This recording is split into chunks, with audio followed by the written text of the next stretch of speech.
Good morning, everyone. I'd like to call to order this session of the Government Operations and Fiscal Policy Committee. I'm joined this morning by my colleague, Councilmember Katz, and Council Vice President Andrew Friedson will be with us momentarily. Today, we are looking at items on the FY24 operating budget and CIP amendments. We're going to talk about the Community Engagement Cluster, Public Information Office, MC 311, and the Merit System Protection Board. And we're going to kick off our morning with the Community Engagement Cluster, and we have a number of guests here. So nice to see everyone. But I will turn it over first to Council staff to walk us through the packet. Good morning, Chair Stewart and Councilmember Katz. My name is Carolyn Chen, Legislative Analyst with the Montgomery County Council. Today in the Government Operations and Fiscal Policy Committee, we'll be talking about how the county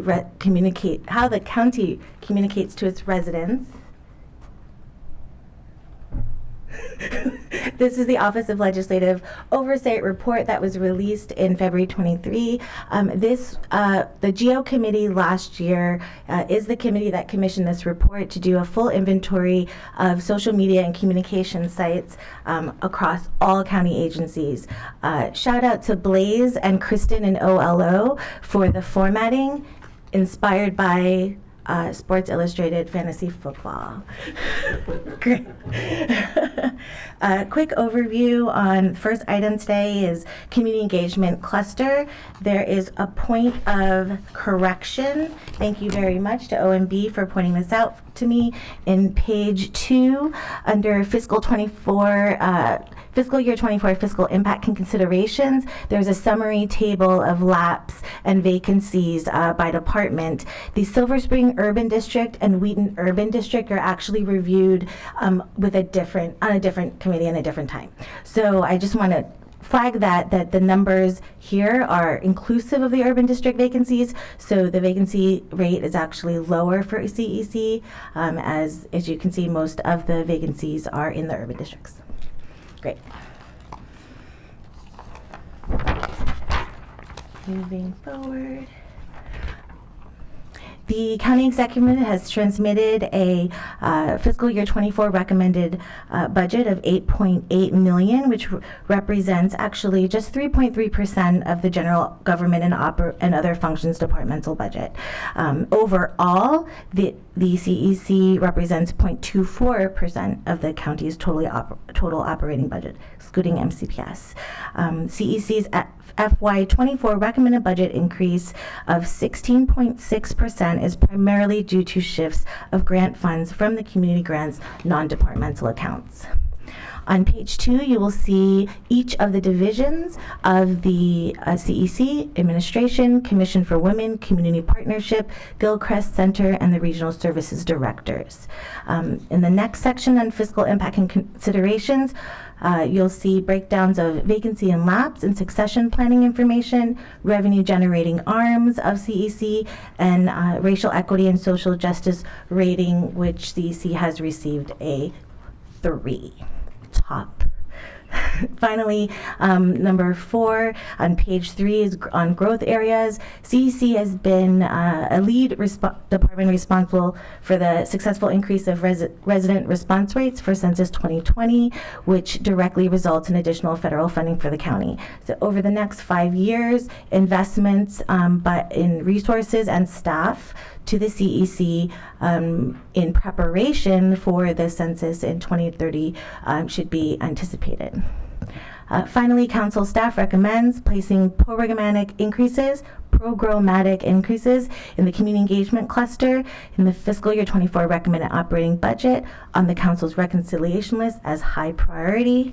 And on page 2, you'll see highlighted 3 adds to the budget in red for high priority. That's Commission for Women, Community Partnership, and Regional Services Centers. And finally, council staff recommends reviewing CEC vacancies and lapse calculations for possible reductions in the budget and strategies to increase revenue and external grant funding. Thank you. Great, thank you very much for that overview. Perhaps we can go to page 2 and maybe start with the Commission for Women. if you would like to talk about the work you've been doing and particularly the ask for this budget. That'd be Sure. great. Good morning. My name is Jody Finkelstein. I am proud to be the executive director for the Montgomery County Commission for Women that also supports and oversees the Montgomery County Human Trafficking Prevention Committee. I'm also pleased to say that tomorrow I will be celebrating my 8th anniversary with the county, so it's really a pleasure to be here. Thank you. I don't know. Well, look at the gray, you can tell. So as many of you know, the Montgomery County Commission for Women is an office and advisory board to Montgomery County, and it was formed in 1972 in order to advocate on behalf of women and girls on the local, state, and national level. The funding that we're asking for is a stipend for $10,000 to be able to pay and support our fabulous interns. We started we've always had interns, but we have been working with the University of Maryland School of Social Work now since, I believe, 2018, 2019.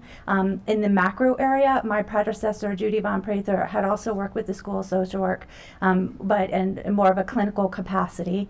I'm pleased that several of our interns are now employed with Montgomery County government, so we are working very hard to establish a pipeline for our interns. In fact, one of our former interns, Carmen Carrot, is behind me, and she's currently employed with the Montgomery County Commission for Women, and that's one of the reasons why that we are asking for this money. The other reason why we're asking for the $10,000 is to really allow a broader approach to individuals who would like to apply for interns. Many of our interns are working several jobs on top of asking for student loans, on top of going to school full time. So this stipend will certainly help in their professional and personal endeavors. Great, thank you. And so right now the interns are not paid. Correct, they're unpaid. Great. And would you like to talk, I think there's also $25,000 for the Human Trafficking Prevention Committee. So the Human Trafficking Prevention Committee was actually originally formed as a task force about 6 or 7 years ago, and because of the work that we've been doing, the previous council and previous county executive worked hard to ensure that it became a full-fledged committee through legislation. And right now we're asking for $25,000 in order for us to be able to do additional education and outreach and training. And that education and outreach is really a three-pronged approach.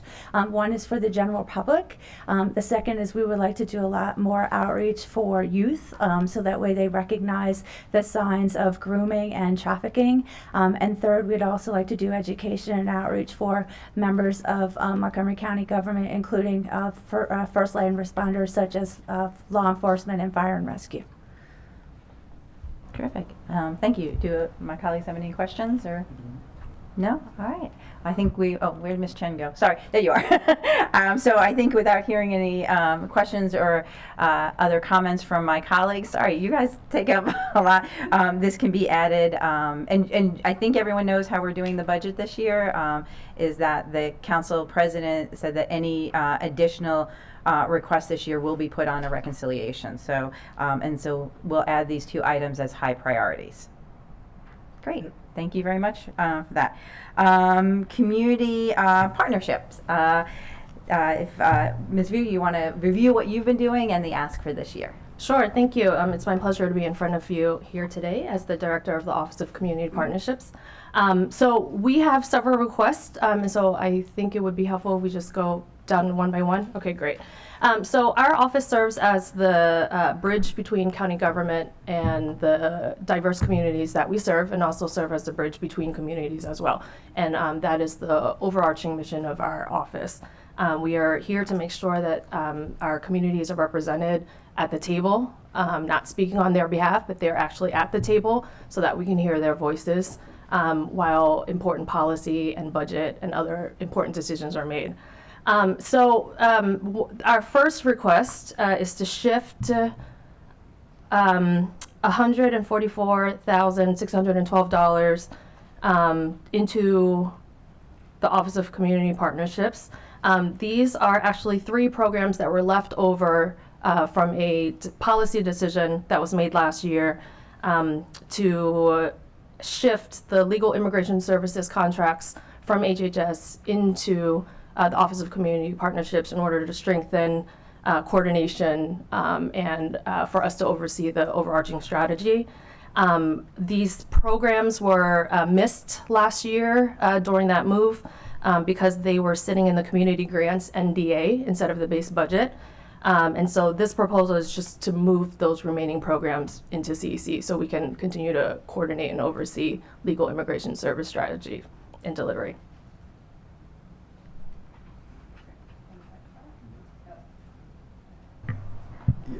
First of all, thank you.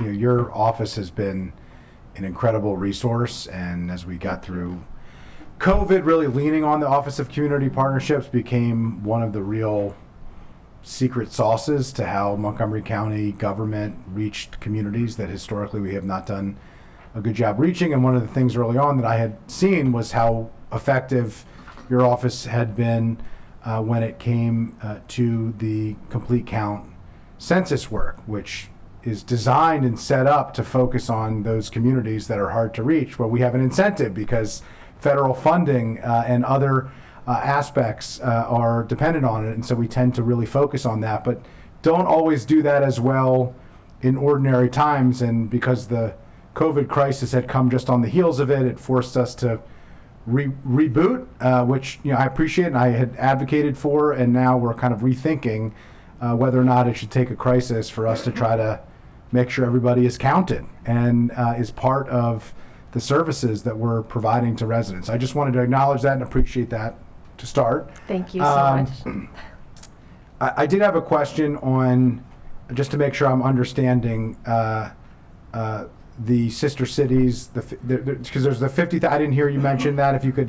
She didn't get to that. Okay, so we're just okay. So we're just. I don't want us to vote on the community partnerships in total. So we're taking sister cities separately. Okay. Yep. Got it. So. I had a question on that. Okay, sorry. So I'll wait and yield on that. So we're just talking about the switching over community grants aspect. We'll take that up, and then we'll take up the other office stuff later. Okay, I'll yield back then. So then I'm not to start. I just wanted to acknowledge that. No, we and I'll yield appreciate. back, No, we and then appreciate I'll ask the good my vibe. questions No, later. we like it. We like it. Thank Never you. repeat the same thing again. That's fine. Okay, so thank you for that comment, and I know we're going to get back to this when we talk to sister cities, but we really appreciate the council's support and leadership in making sure that our communities were counted during the census, and it was a very intense overhaul that was all hands on deck, and we couldn't have done that without the support of council and also my colleagues who are seated with me at the table and behind me today. It really was a incredible partnership that shows the power of collaborative work when we come together. So thank you for that comment. Okay, so are there any other questions regarding the legal service grants, or can I move on? Move on. Okay, great. Okay, so the next comment, and thank you for the assist, is the enhancements for language access of a total of $119,613. This goes to exactly what Vice President Friedson was saying. I think we can all agree that one of the biggest lessons learned during the pandemic, and luckily we had started the census work right before the pandemic hit, and so we were already on the ground and already understood what an immense undertaking it was going to be to reach everybody in Montgomery County. And so our lessons learned is to make sure that we're providing accurate, timely, and effective communication and information to all of our communities. And because Montgomery County is one of the most diverse communities in the entire nation, and 1 in 3 of our communities speak another language other than English at home, and 42% come from a migration background, it is really important for us to make sure that we're providing culturally and linguistic appropriate information as quickly as we're putting out English information as well. And so in order to set our departments up for success, meaning that they're able to put out information and services in an accurate and timely manner, the Office of Community Partnerships really needs the additional support this year in order to provide that resource and ongoing support for our departments. The breakdown of the $119,613 is cover costs for a language access policy consultant to come on board, monies for trainings, and I'll come back to these 3 points in detail in a moment, and also for the addition of a half-time Spanish translation specialist for the translations unit. The reason why we need these additional enhancements for this year is because, as you've mentioned, our office is responsible for overseeing language access for all executive branch departments, programs, and agencies. And we only have one full-time language access manager that serves as point on that. And their main job responsibilities are 3 things.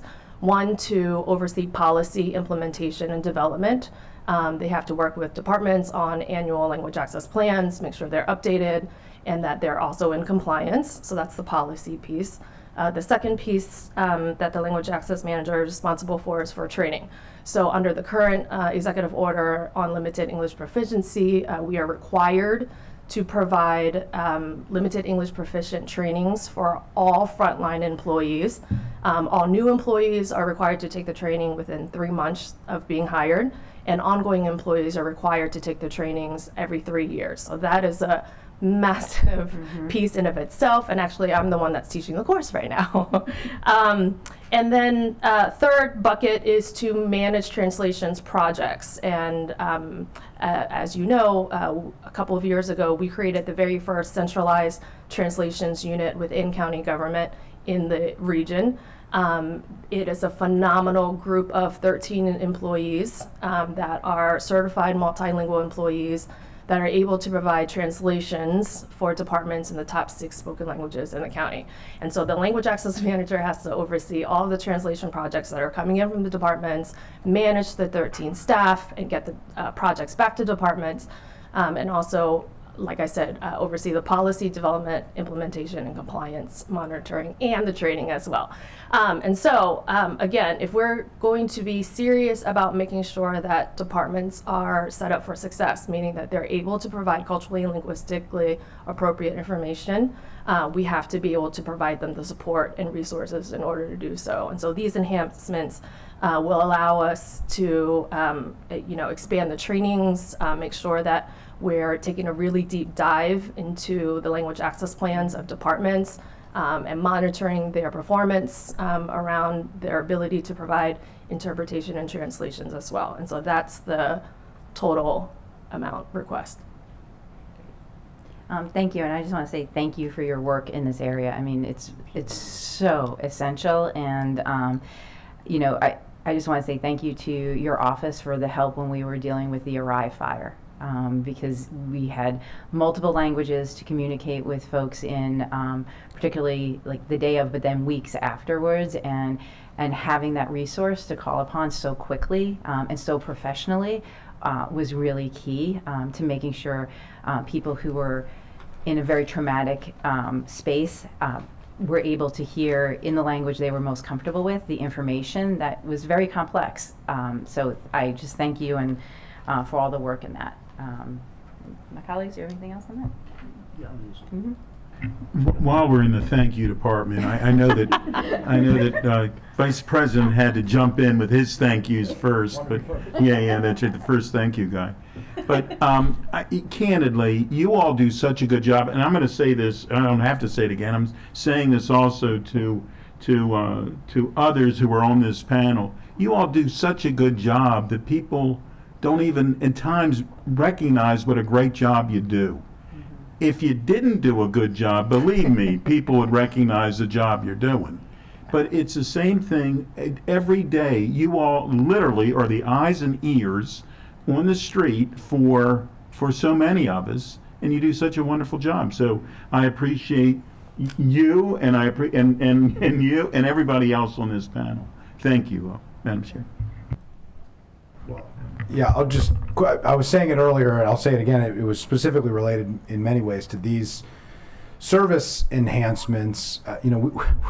We had a point in time where Nancy Navarro, our colleague, was interpreting county documents during COVID, which is just not an acceptable situation to be in for a county where we have 1/3 of our residents who are foreign born, where we have the type of diversity of languages being spoken. And so to have the Office of Community Partnerships that's able to do this work, and I'm told that I used to say culturally competent, but I'm going to say culturally humble, in a culturally humble way, because I think it's a better way to discuss it, as has been suggested, to me is just really helpful. Now, I want to get to this in some of the next items, because I think I see this as core government service. We can't provide services to people we can't engage and connect with. That is, the tree that falls in the forest with no one there to hear it.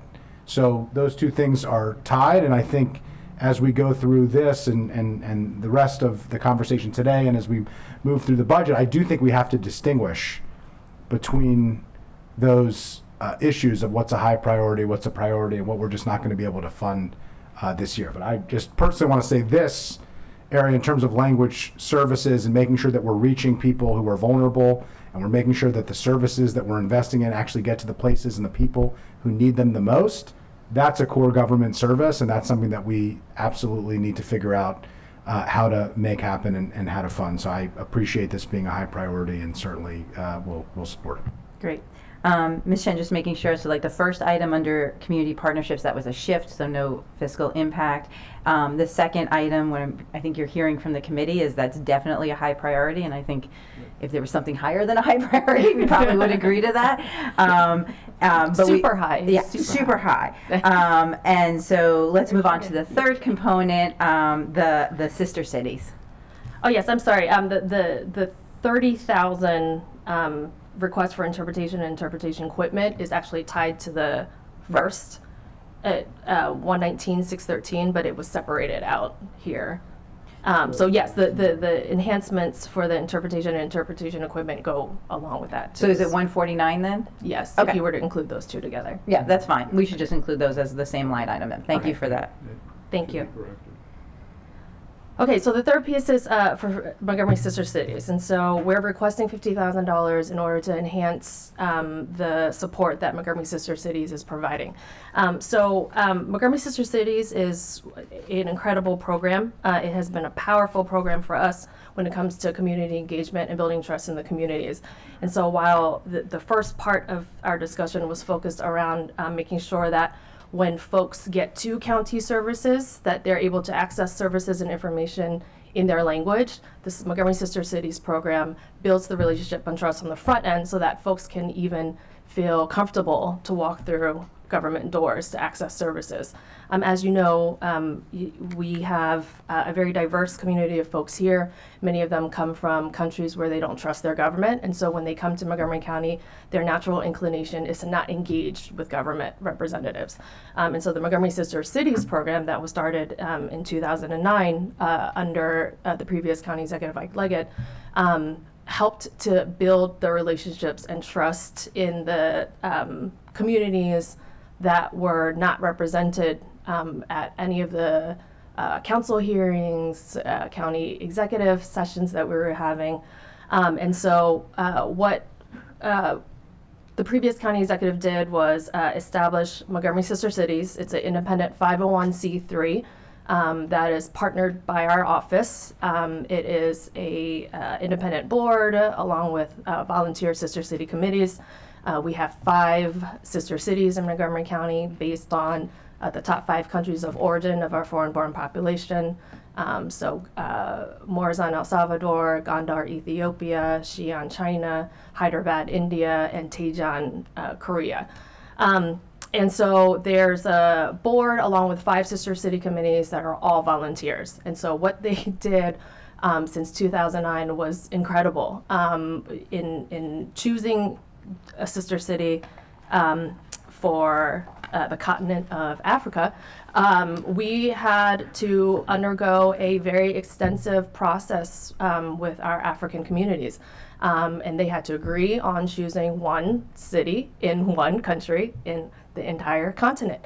And so what you saw was, because communities are so proud of their cultural heritage and their country of origin, communities came out as a part of the process, and there were over 300 community members who were involved in the selection process, and it was an incredible thing for us to witness. And so as a part of that initial engagement, these communities have continued to engage with not only our office, but across the county as well. And we would not have had the census response that we would have had. We would have not had the vaccination rates that we had if it weren't for the trust that was built on the front end. And I cannot stress that enough. While the census is a short period in time of quantifiable and measurable outcomes, the relationship on the front end, as you all know, is very labor intensive. It requires a lot of work, and Montgomery Sister Cities was an incredible tool for us and still continues to be. As you all have seen, if you walk into the Ethiopian community, if you walk into the Salvadoran community, they're so proud of the sister city relationship that Montgomery County has. And that helps to build this welcoming, inclusive community. And so when we need community members to show up and speak, they're comfortable doing so because of the relationships that were built. And so Montgomery Sister Cities is supported by our office, but the only staff that they have is a senior fellow who works 8 to 10 hours a week, and that is it. Everything else is supported by volunteers. And so the request for $50,000 is to provide additional part-time support to Montgomery Sister Cities in order to do more front-facing engagement, and also to support funds for some of the outreach activities that occur. Like I said, if you walk into the Salvadoran, Ethiopian, Chinese, Indian, Korean communities, there are a number of visible events that happen that are really critical to the community engagement piece. And then also some funds to support a sister city and joint economic development trip that will occur in the following fiscal year. Before I turn it over to Council Vice President Friedson, what is the budget now for sister cities? So I believe the entire budget for Montgomery Sister Cities is $25,000 total. And I believe out of that, $21,000 comes out of our base budget for operating costs. Okay, thank you. I love the Sister Cities program. It's a great program. So I just want to start and acknowledge that. And I think it is a terrific community-based effort that does leverage quite a lot in the community. I also think it's not a direct service. I also think that we are going to have to make tough choices here. I do differentiate it from the other items that we were talking about. I think in an ideal world, we would be funding it to a great extent, but I am not totally comfortable personally putting this on the same level of priority as the prior items, because I do think that this is an enhancement, and I do think that this is great and would be positive, and I'm sure you would use this funding well, and so would the volunteer board and organization. But I think this is a tough budget, and we're going to be making very difficult choices. And I personally think that I would be more comfortable if we signaled the enhancement for language access, the interpreters and interpretation, making sure that those services are getting to the community. To me, that's a high priority, and so I think I would be more comfortable classifying this as a priority, not a high priority, because I do think it is different. It's not to say that it's not important. It's not to say that I don't appreciate everything that Sister Cities does. I think if the budget weren't as challenging, then it would be a different story, and if there was extra resources, this would be an area that I certainly would look to invest in. But I do think it is different. I do think we're going to have to make choices, and I do think it's important that we signal that the other items that we were talking about in your office are absolute essential must-haves, and this would be a real positive that would do a lot of good and help us build additional trust in the community, but I'm not sure it's on the same level personally. Councilmember Katz? Well, I appreciate that. I understand we can have discussions about what's a priority and what's a high priority, and you were saying maybe it's super high. I don't know, we should use that term in government, but I think that we have to look at what's a bargain. $50,000 is a bargain if someone feels comfortable in their own home. And Montgomery County is their home at this, thank goodness, is their home. I mean, we say with pride that Montgomery County had the top 3 most diverse places in America by Wallet Hub this week. Never exactly sure how they come up with those numbers, but if it works to their benefit, don't question it, you know. And I believe that we need to make certain that people feel comfortable, continue to feel comfortable. It's a sense of pride for us. So whether it should be priority, high priority, a priority, whatever, I'm good. To me, the money's the money, and I'm good with it. I really do. I think it's needed. Thank you, ma'am. Thank you. Thank you. So I think, as you know, I love the Sister City program, and I very much appreciate, as Councilmember Katz talked about, you know, the connection to people, and the economic development piece to it is very important as well. And I do think we have to make distinctions in our budgets. And, you know, we heard a lot during the public hearings last week also from our nonprofit partners and what they're doing in the community. So I think the committee would be safe to say that we'll put this one as a priority, but underscoring how much we do appreciate this program. So thank you. Thank you. Anything else from Community Partnerships? No, I believe that's it. Thank you. All right. Thank you so much for being here. And again, thank you for all your work. And please tell your team we very much appreciate them and look forward to seeing them out in the community more. Thank you. Great. I don't think there was anything from the Gilchrist Center, unless someone wants to touch there. We can just say we love the Gilchrist Center as well. They are a huge benefit to our community.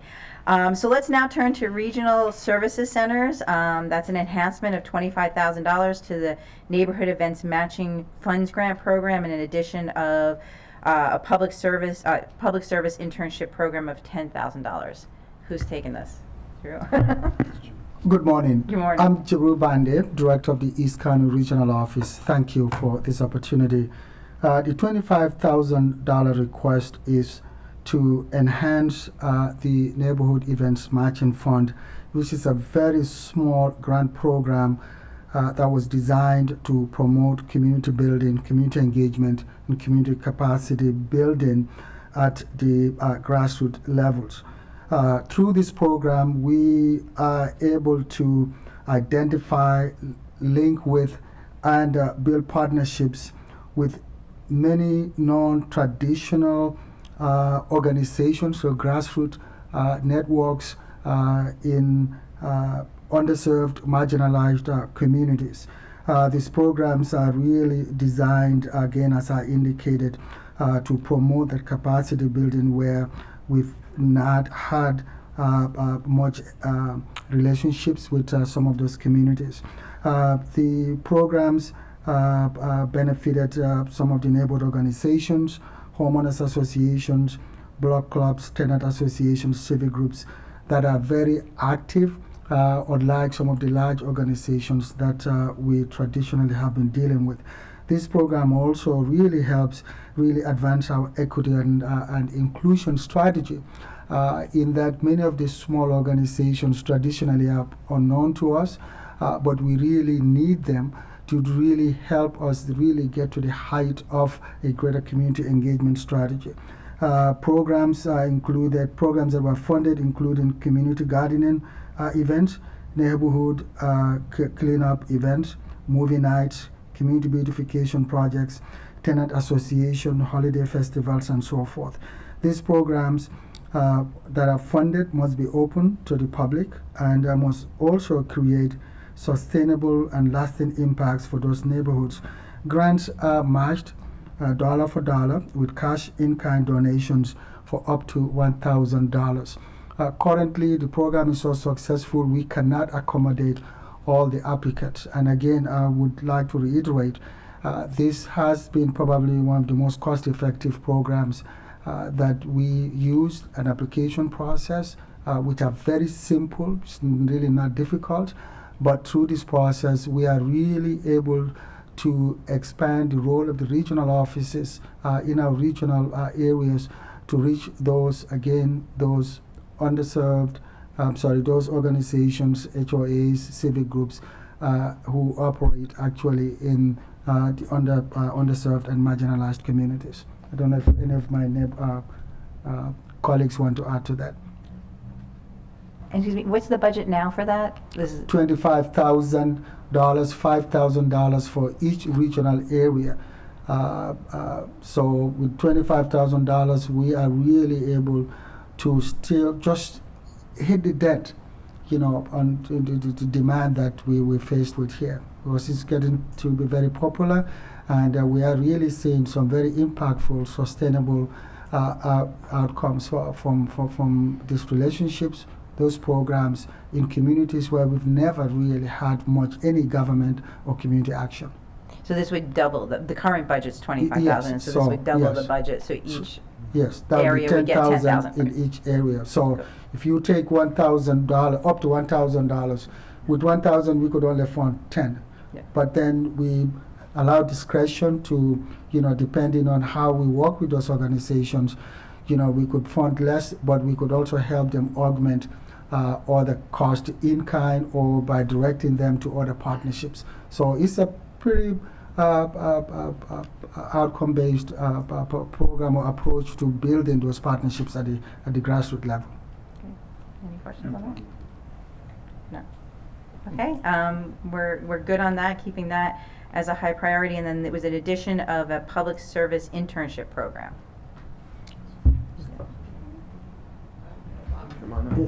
Yeah, Louisa will have Louisa address that for us. Thank you.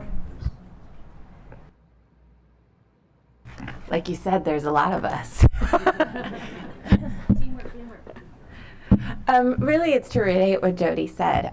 In order to really have a public service, myself, Louisa Cardona, Mid-County. Mid-County Regional Director, but to offer an internship program and to really try to create pipelines of diverse community members. If you're offering internship programs that are not paid, only a subset of the population can apply, right? Individuals who come from affluent families who have the ability to not work for an entire summer. We don't want that to dissuade diverse populations from seeking public service. And we know that internship programs are some of the most wonderful pipelines in order to get government workers who are passionate about the work that they're doing. So this is just so that we can attract the right candidates and diverse candidates that reflect the population. Councilmember Friedson? Yeah, thank you. Well, first of all, I agree. I mean, paid internships are important because they allow more people to participate, and we want to ensure that. So we currently have an internship and it's currently unpaid, or this would create an internship and make it paid? The regional offices do not currently have an internship program. And so the thought is that this would be a $10,000 stipend that would be split among the 5, so there'd be a $2,000. No, it would be less interns. We want to fund at least at the minimum wage of $15 an hour, so it's probably about 2 interns for all 5 regions. Okay, so they would not be serving one regional service center. You'd have like an RSC person interning in the community engagement cluster that would move around to different regional service centers, get a different experience at different Yes. communities, and understand the full flavor. So it's another example. Listen, the neighborhood events matching funds grants program, I have directed community organizations to that. Pete and Ken before him have been very helpful in that. I think it's a great program. I think that's more a nice program. The internship, with 1,500 vacancies, interns are an important pipeline. We, last year we funded the cadet program, doubled that program. It was one of our ways to try to begin to chip away at local recruitment. So I'll just put it out there. If we were choosing, I would, say that the, public service internship program would be a higher priority for me than the neighborhood events matching funds grant program, or even, splitting that up and, to increase, it slightly. But I'm fine supporting both if that's the will of the body. That's the will of this body. I I really believe that, and candidly, I think you said it correctly, that one of the ways that we're getting a pipeline for getting such fine employees who work in Montgomery County is through these types of programs. And I was glad to hear you say that it wasn't going to be just a couple $1,000s per group. I mean, and whoever is going to be doing this work, if we can fund it, and hopefully we can, whoever is doing this work should know all of Montgomery County. They shouldn't just know their region. So I'm fine with it. Thank you. Yes, I'm going to agree with Councilmember Katz, and I think also just for all of you, as Ms. Chen said, you got a score of 3 on the racial equity and social justice tool that came out, and one of the things that I'm interested in is thinking about how when groups and departments get 3s, how do we advance that and move beyond? And I see programs like this actually moving beyond what we're talking about in terms of training, raising awareness on the racial equity and social justice work, to putting a lot of things into action. And I'm hopeful that when we see you next year, we hear, and when we're out and about, we hear how an internship program helps us do that and advance that. And I think having paid interns are a very important piece of that. So I'll agree with my colleague. And just to clarify, on the paid internships, you're agreeing with both colleagues. These are all. I am a big fan of paid internships. Yes. I'm a big fan of this paid internship. I supported the Commission on Women paid internship as well. I think my point was I actually see this as more of a racial equity, social justice program than the neighborhood events matching funds grants. That could be, but isn't necessarily. And so if we were prioritizing between these two, I was just noting that the internship program, I think, is a very important tool, and we need to have paid internships for racial equity and social justice. And so, I just wanted to note that. But given that the will of the body is to support the full neighborhood events matching funds program grants as well as a high priority, I'm fine doing both. So I just want to clarify my position here. You're clear and you're not that rotten. Right. Okay. No, you're clear. Great. I think before we leave Regional Services Center, I do want to say congratulations to Greg Wims.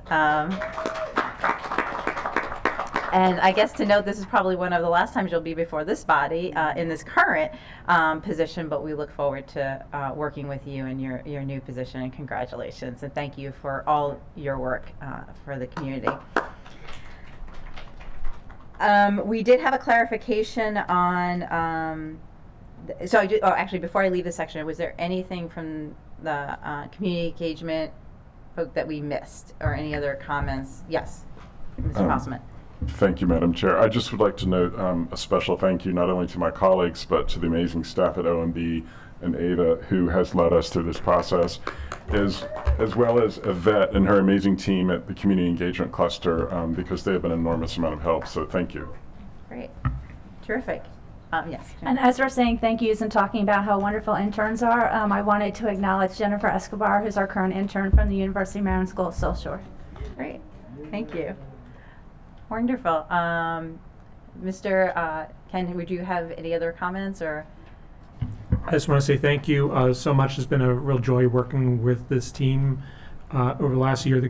As with committee members here and the council, county executive is really appreciative of their leadership in their communities.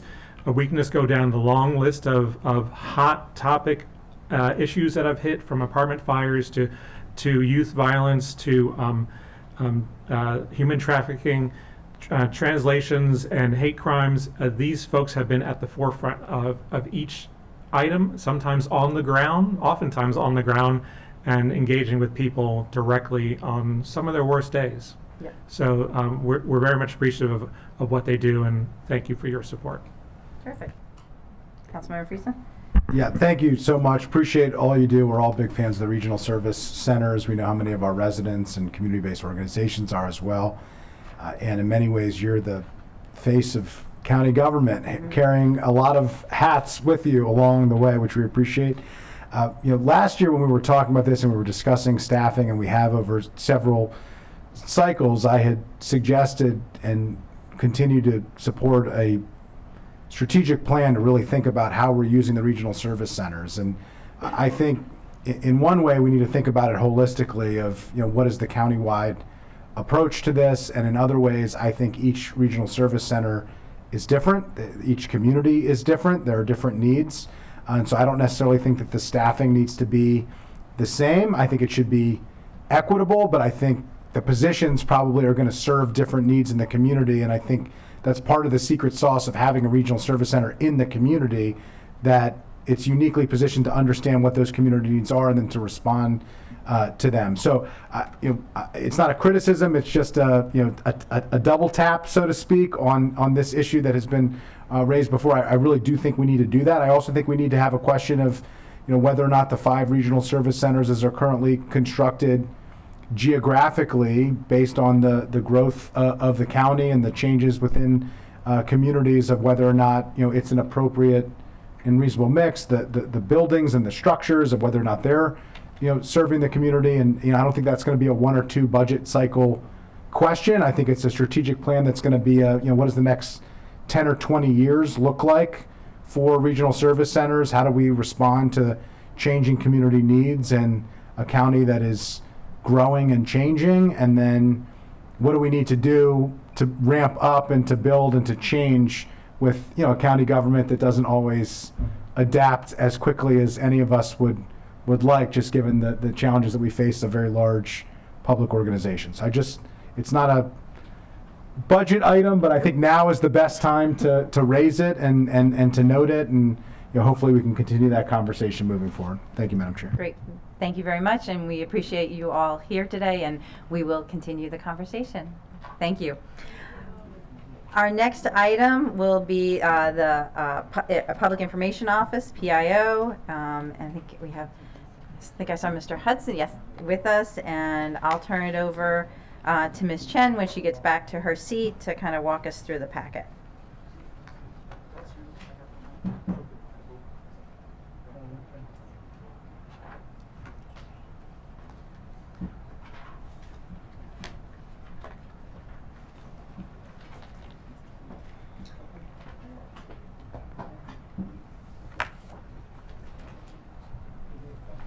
Mm-hmm.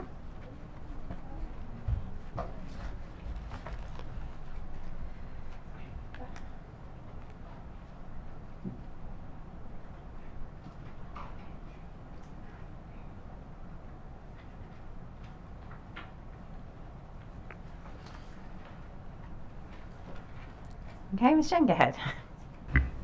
Hello, we are moving on to the Public Information Office.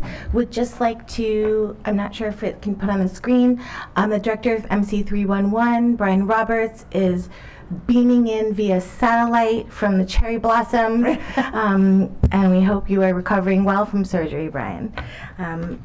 Quick review of Public Information Office. The recommended budget for fiscal year 24 does not include any increases due to programmatic or additional additions for FTEs. There are 2 different departments, quote-unquote departments in the Public Information Office: Public Relations and Web Content and Graphic Management. Costas, Dr. Tregas will be speaking about MC311. It's all technically in the Public Information Office, but we review separately. Next question. On page 2, using the same framework as the previous 2 departments we reviewed, talking about revenue generating arms, racial equity and social justice rating, and growth areas. Also included is a screenshot from OLO's county report on how it communicates with residents to show that all the different departments, 18 departments in the county that have public information officer positions, representing 59 positions at a cost of around $8 million. Because there's no increase in programmatic requests, council staff just recommends reviewing vacancies and lapse calculations as consistent with the rest of the workforce during this budget. Great. Wonderful. Mr. Hudson, do you have anything you want to say as opening remarks before we dig into things? Sure. First of all, oh, I didn't turn it off. It's been a while since I've been here. First of all, thank you for having us here today to talk about our budget for FY24. It's been a interesting 2 to 3 years for our department, and I think for the county, as we really did a lot of work retooling, a lot of work with outreach and communications to get us to the point where we ended up as a county with a highly vaccinated community, with a highly aware community as it related to COVID. There were a lot of things that happened during that time period that changed the way we operated. Probably there were several big things. One, we went from going bi-weekly with our newsletter to every week. We went from doing occasional or somewhat regular press conferences to doing weekly press briefings. And the big thing I think that came out of that was a lot of coordination with outreach departments within the county. The folks that just left here, we began to work with them in a much different way in that respect. As it relates to our 311 division, they went through a lot of changes through that time period, and through all of that, we were able to maintain a really strong rating outside with the community, and we made some adjustments along the way to improve our service. But I think probably one of our more significant things, and Councilmember Friedson mentioned it earlier, is we really did focus our outreach on those communities that we had not had a relationship before. And we started doing that using things like WhatsApp, focusing a lot more on making sure documents were translated, doing events that were all in Spanish, and working with our regional services centers and others to do things that we could actually get the word out to everyone. Our challenge today and the things that we continue to work on now is to make sure that we keep that momentum going. We can't stop because now we've raised that expectation with our very diverse community, and there are ways that we're going to have to continue to do that going forward. So this budget, although there are no real significant changes in terms of enhancements or things of that nature, it does have some things from last year that allow us to start moving a little bit more in that direction. So I will end with that. Great. Thank you very much, and thank you for the recap on the increase of work that your department's doing.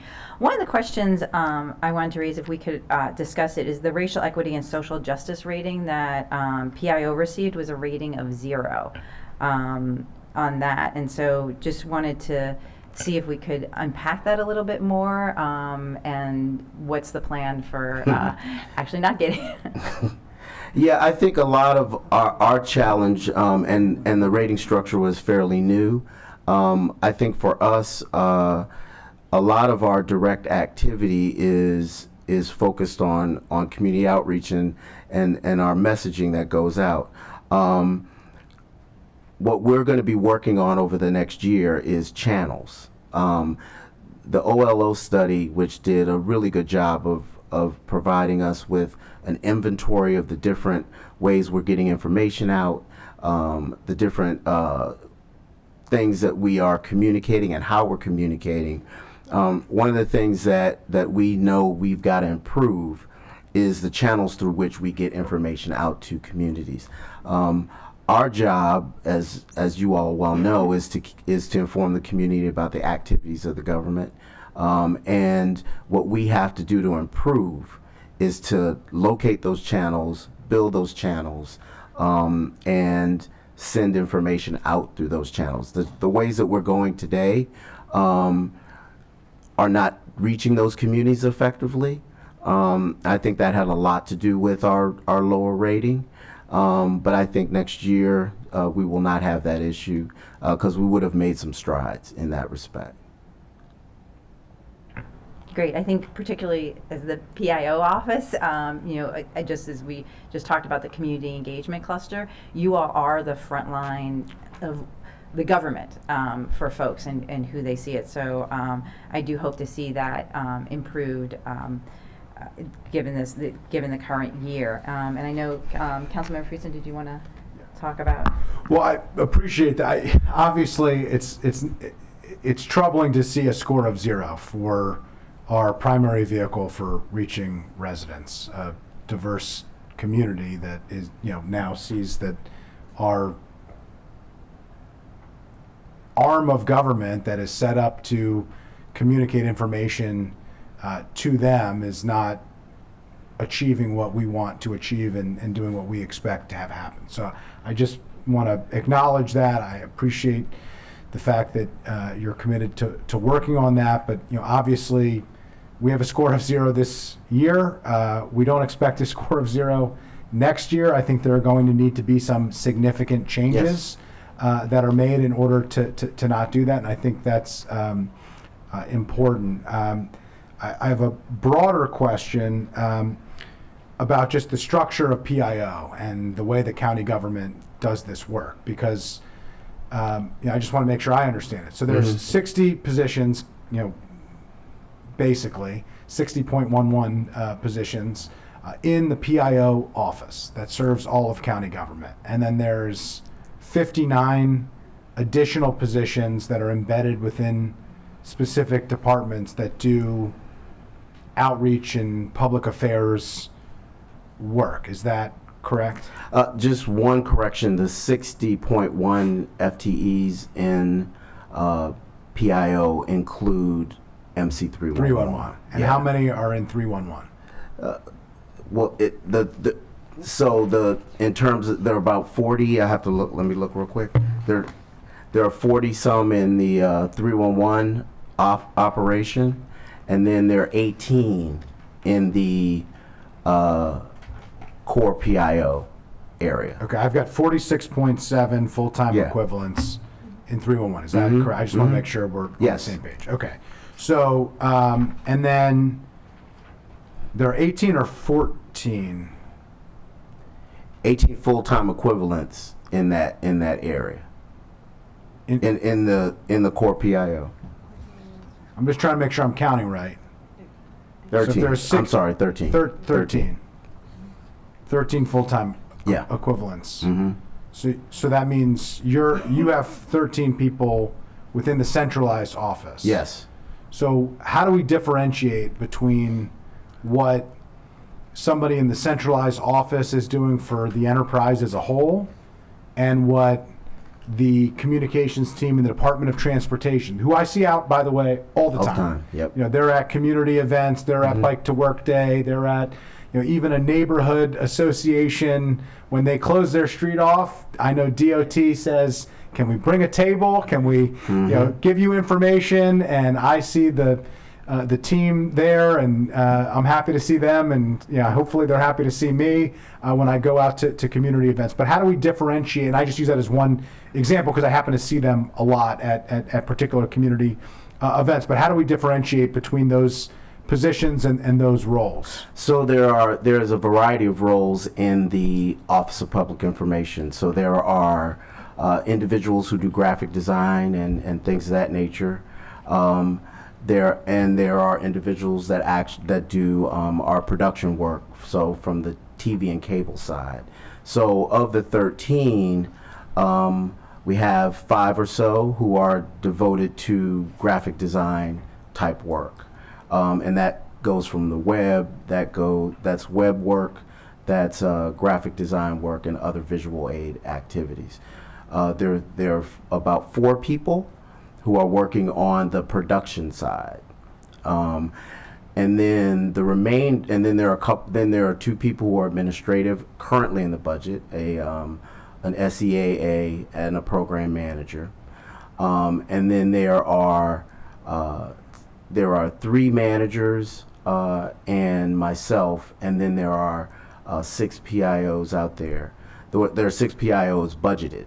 Currently, we have 4 PIOs who we are finalizing the recruiting for, and also one manager that we are about to replace. Okay, so I'm just, I know that math isn't going to add up to 13 when you do that. it but- doesn't. Okay. Okay, so I mean, we got to sort this out. Yeah. Because I have some concerns here about, we have a racial equity, social justice score of 0, so we have a lot of work to do.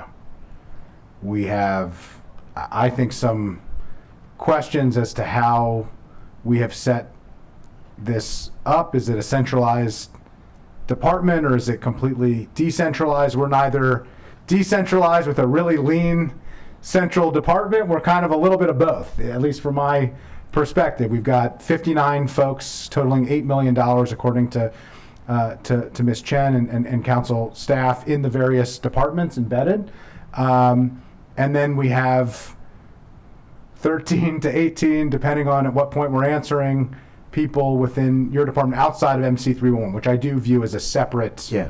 I think we should treat those differently, at least personally. One is about, response to residents on constituent issues and service requests and residents in crisis, and the other is about communicating broadly, PR, website, et cetera. So, okay, so you currently have 4 vacancies of PIOs of the 6. There's 6 PIOs and 4, so you have 2 people doing the PIO work right now? That is correct. And 4 vacancies? Yes. Where are you in the process of hiring those 4? We're very deep in the process. We've finished our interview process. We've made some offers, and we're waiting to finalize the salary agreement part with them. How long have those 4 vacancies been open? About 8 months. All of them have been open 8 months, or they're varying degrees? They're just varying degrees, but in total around 8 months. Since the beginning of this fiscal year. Since the beginning of this fiscal Yeah. year. So people left. We had one individual, we had a couple of people who were promoted or left our department, and we're filling a couple of those positions. And we had an individual who we hired who also left. And we have about 4 of them left. So it's been close to 8 months since those positions have been available, if you kind of add them all together. Do we have a copy of an org chart? Because you have 3 managers plus 1 director in a department of 13 people. How many people report to the managers? Right now, we have all the managers aren't in place currently. So right now, the reporting structure is that there are 2 people who report to 1 person who reports to one of the managers, and the rest of those report directly to me for now. Once we have everyone in place, So you have managers who manage nobody. we have managers. Just to be clear, I mean, if you have 3 managers and 1 director, you have 1 manager who manages 1 person, We have. and then you have remaining managers who manage nobody because everybody else reports directly to you. There are 3 management positions, but there are currently 2 that are in place. So there are 2 managers who are currently in place. There's 1 management opening. Could you explain the roles of the 3 managers? Sure. 1 manager is our manager of media relations and strategic partnerships. That individual does a lot of media relations and things of that nature. Working with him is one of our PIOs, and there is another one who will be assigned to him when the positions are filled. There is another manager who handles our newsletter and currently is managing the departments because we don't have the PIOs to support them. So he's working directly with all the departments, fulfilling their needs in terms of press releases, event management, and things that go in the newsletter.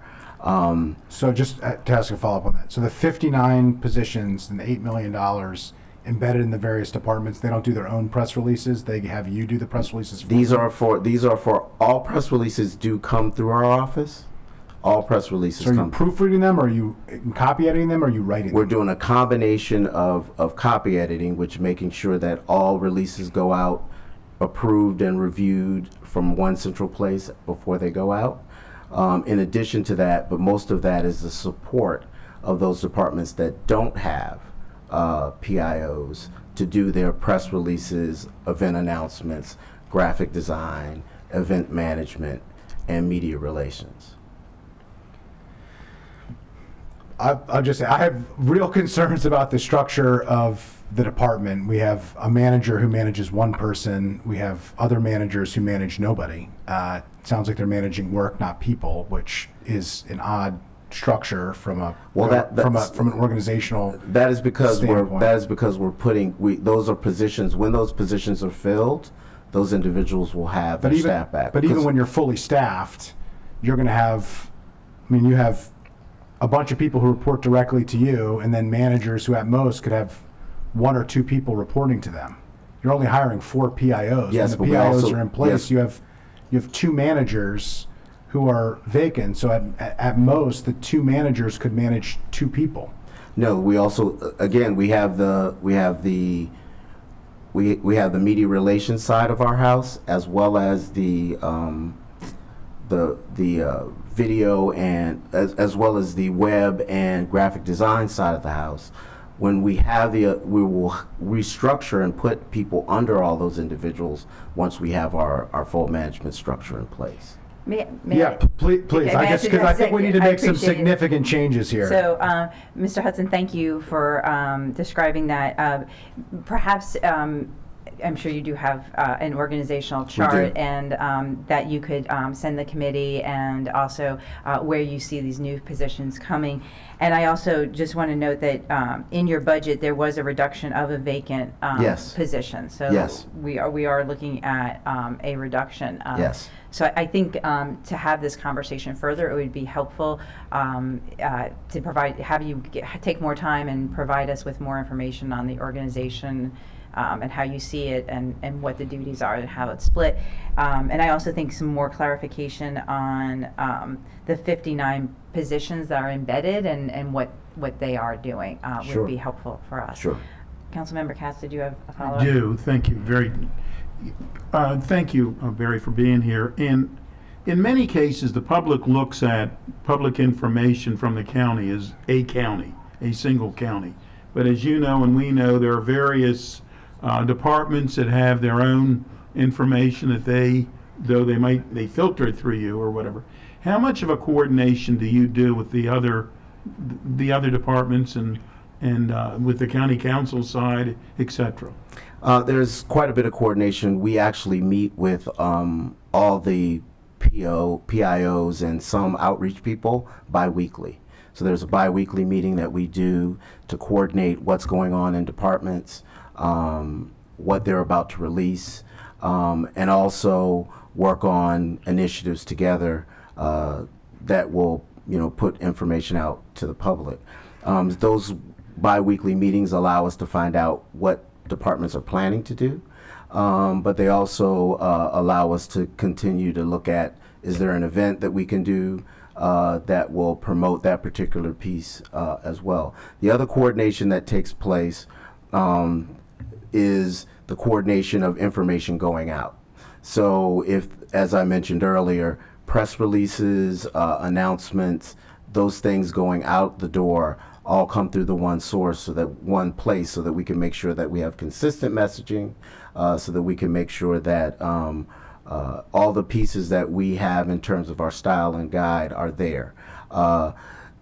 In terms of things with the council, we work pretty regularly with Sonia and her team on a lot of events and a lot of activities. There's a lot of coordination also that takes place because my staff also has the resources for graphic design, so graphic design comes through us.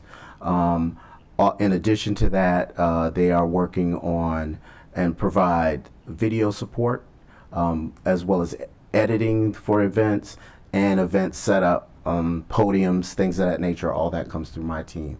So the support that we provide goes beyond the 59 rely on us, or the folks who do that work rely on us to provide a lot of the depth of support that they might need, because they don't have those resources to produce that type of activity.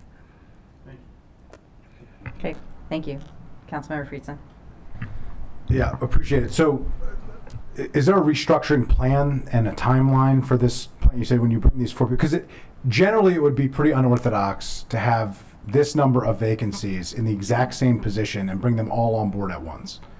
Normally, I would think that if you had 4 vacancies in virtually identical positions, that you would bring them on in a staggered way. 1, to get more competitive recruitment of candidates, and 2, just because it being realistic of how many people you could train and onboard in an organization at once. When you have, one person they're reporting to, I don't know how one person can provide the attention to 4 people who are going to report to them and onboard them in an effective way. I just don't think it's a situation that's set up for success. So is there a restructuring plan and a timeline that this is part of that we're just not aware of?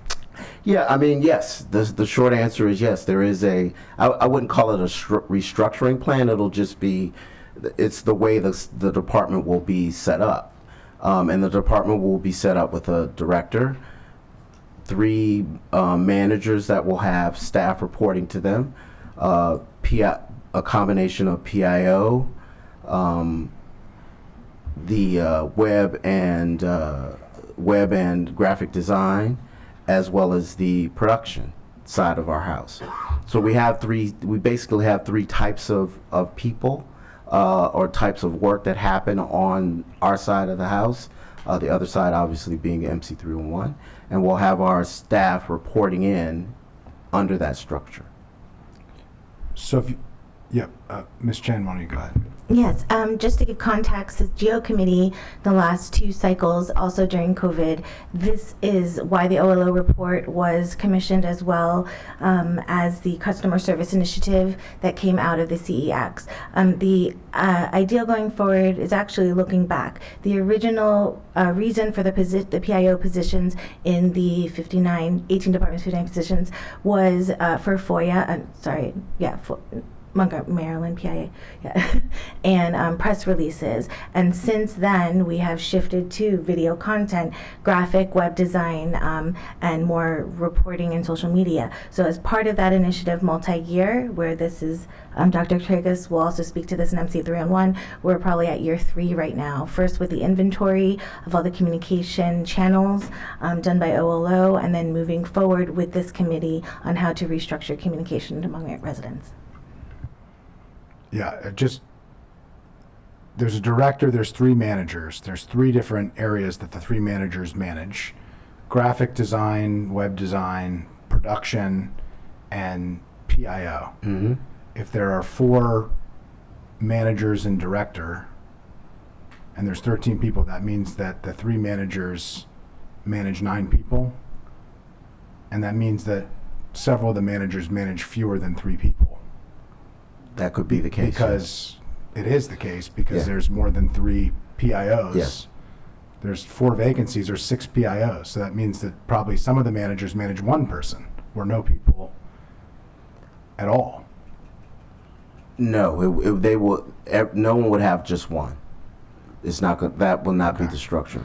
Well, I don't want to belabor this. If we're not going to take a position now on these, and we're going to wait to see the organizational structure, I will wait to see that. I will say I think that we should be looking at this department and figuring out how to move forward.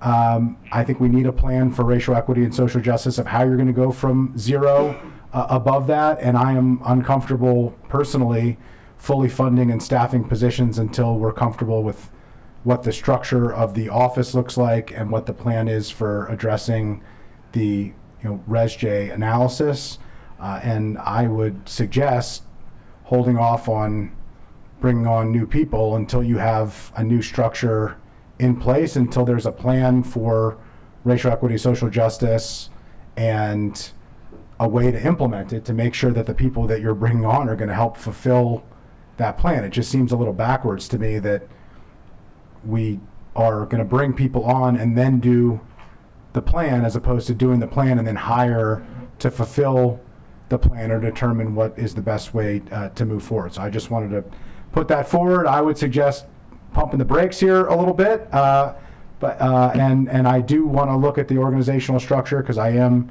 concerned with the idea that we could have, we have managers managing very few people, and how that delineation of responsibility, and then how the departments and the central PIO office interface, and how we delineate those responsibilities as well.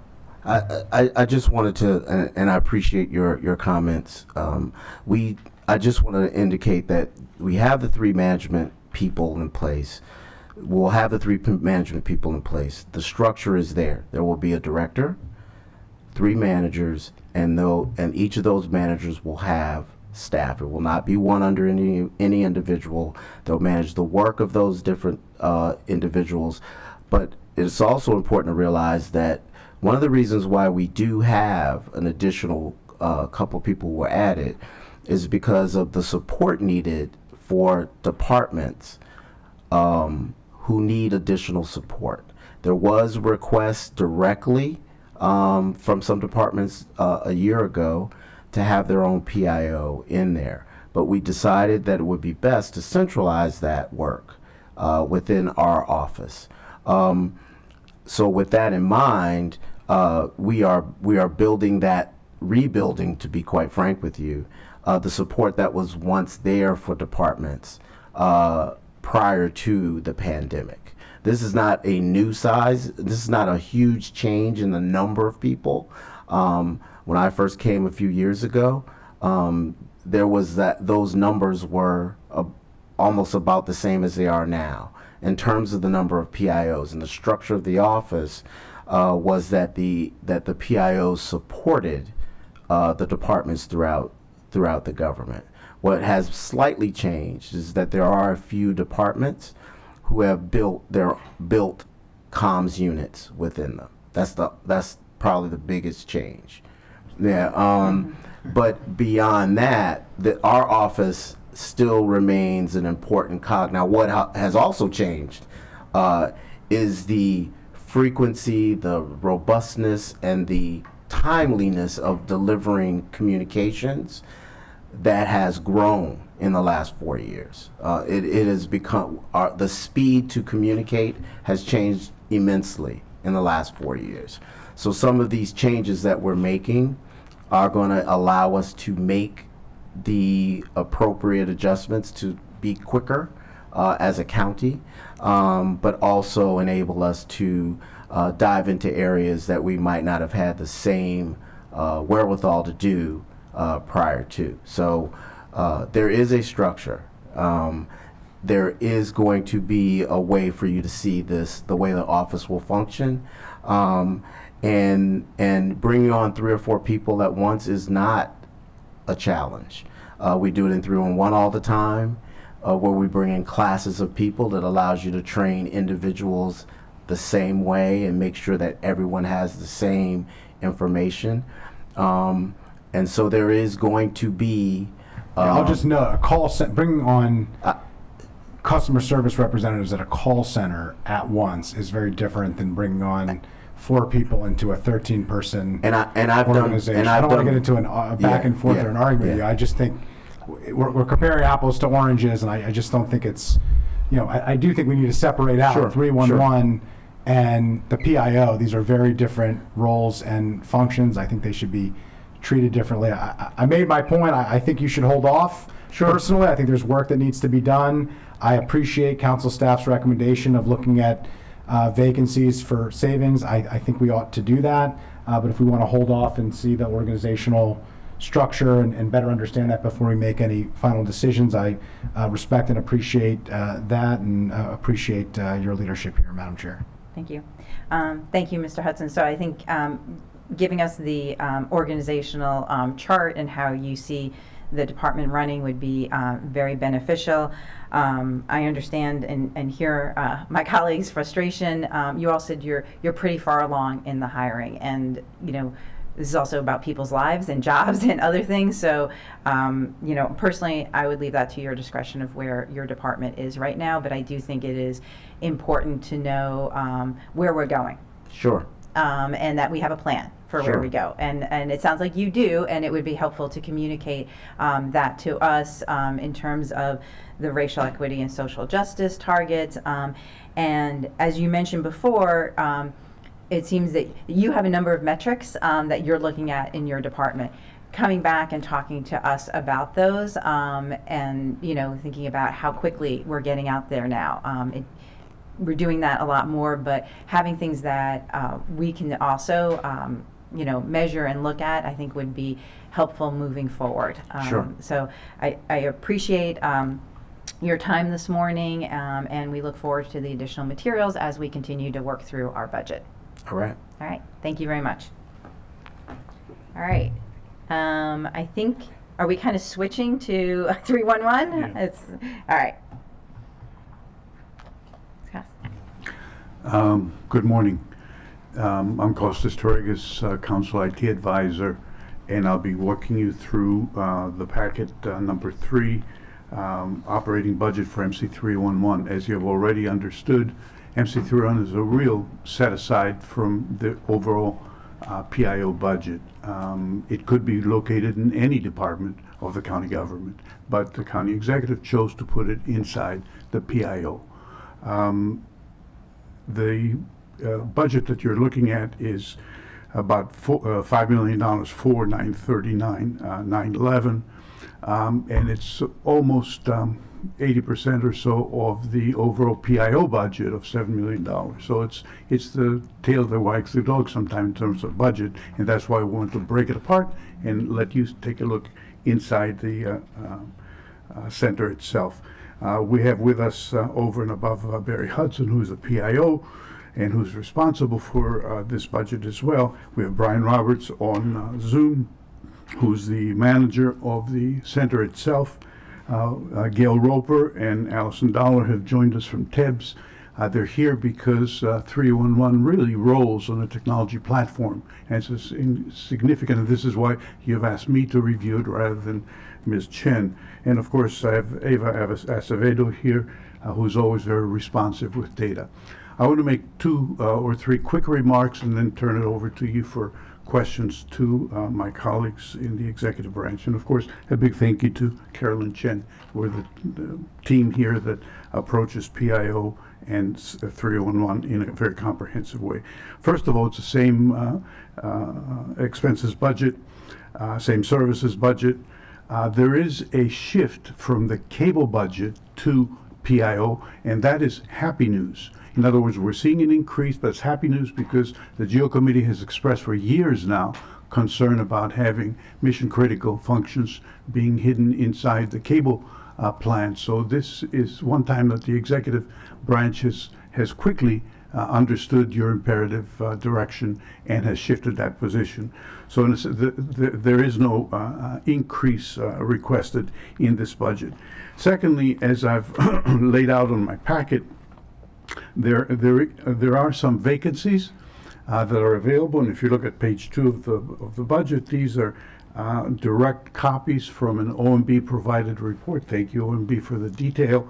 And you'll see that there's one position inside MC3, and these are just the MC311 positions. There's an equivalent report for the full PIO office. You'll see that the 4th column has the number of days the position has been vacant. So 3 positions are within a year. The traditional, someone retired, someone left, someone we're looking to replace positions. But there is one position, this MC311 Program Manager 2, that has been vacant for almost 3 years. And I have to raise the question, if it's 3 years, are we looking for someone? Is there something structurally wrong? That would, to me at least, indicate something important. That's number 1. Number 2, should I continue or should I pause? Number 2 is on page 3 of my memo. I asked a question to OMB and to the PIO office, MC311, that the number of calls per day has declined by some 25%, and yet the number of CSRs, customer service representatives, has remained the same. And I asked for some discussion on that. The discussion that follows is the answer that I received, but I fear that it did not really answer the question I raised, which is how come there's such a significant shift downward? And it's not a surprise. It's been going down for some time now. Perhaps our residents are learning to use other tools of requesting agenda items from the council, for example, and therefore this downward shift in number of calls has to be somehow responded in terms of the number of CSR positions available. The last thing I would point out is on page 7, you'll see a graph of the service level agreement performance by the departments. So roughly 60 to 70% of the calls that come in are general purpose calls. Tell me this, tell me that. But there is a significant percentage that this 311 operator takes down the information and gives it to a department. What happens after the department receives it? This chart tells you that many of our departments have like 100% service level agreement completion rate. They've set a number for themselves. They've agreed with the executive that that is the number to shoot for. And although the ones that you see way up there, including 100%ers, are departments that have actually done very well in actually taking up the MC311 received call and executing on it and then closing the ticket. There are some departments that have done so well, that have not done so well. And again, we might ask the question, why have they not done so well? Is perhaps the service level agreement level too disciplined? Maybe it should be relaxed, or is it that they are attaching a lesser priority to calls that come from MC311 for satisfaction? So those are the three things that I suggest you take a look at from the financial viewpoint. I'm suggesting and recommending the approval of the executive's budget as performed. Thank you. Great. Thank you very much. Can I pick up on that last point on when calls get directed then to a department? Are they patched through right then? Are people given a number to then call the department? If you'd agree, I would ask my friend, Mr. Roberts, to address that question. Mm-hmm. Brian, would you feel comfortable addressing that question? Hang on one second. Yes. Do you need me to repeat it, Mr.?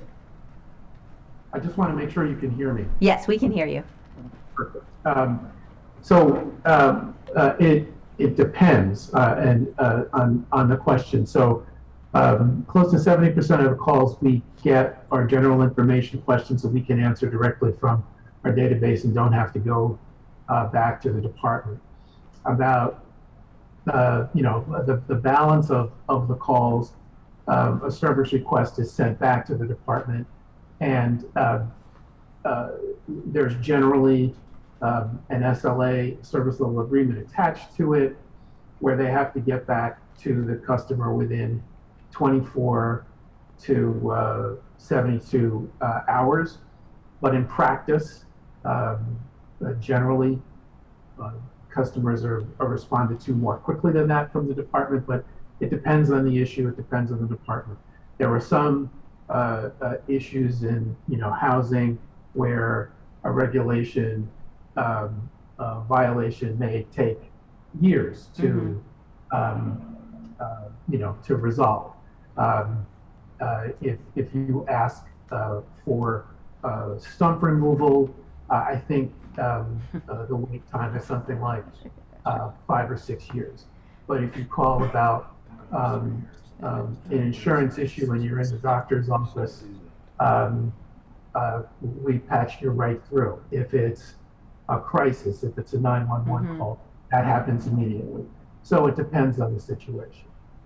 Looking at the bar chart, it looks like if I'm imagining REC is rec. Is that correct? Yes, it is.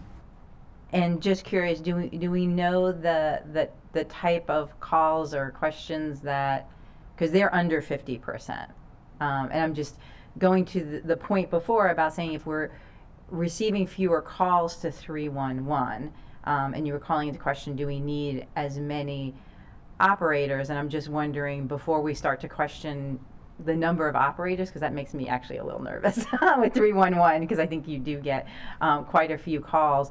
Is it to do a deeper dive and see, is there more support that can be given for these calls that are coming through for rec that seem to not be responded to as quickly as other areas? Does that make sense?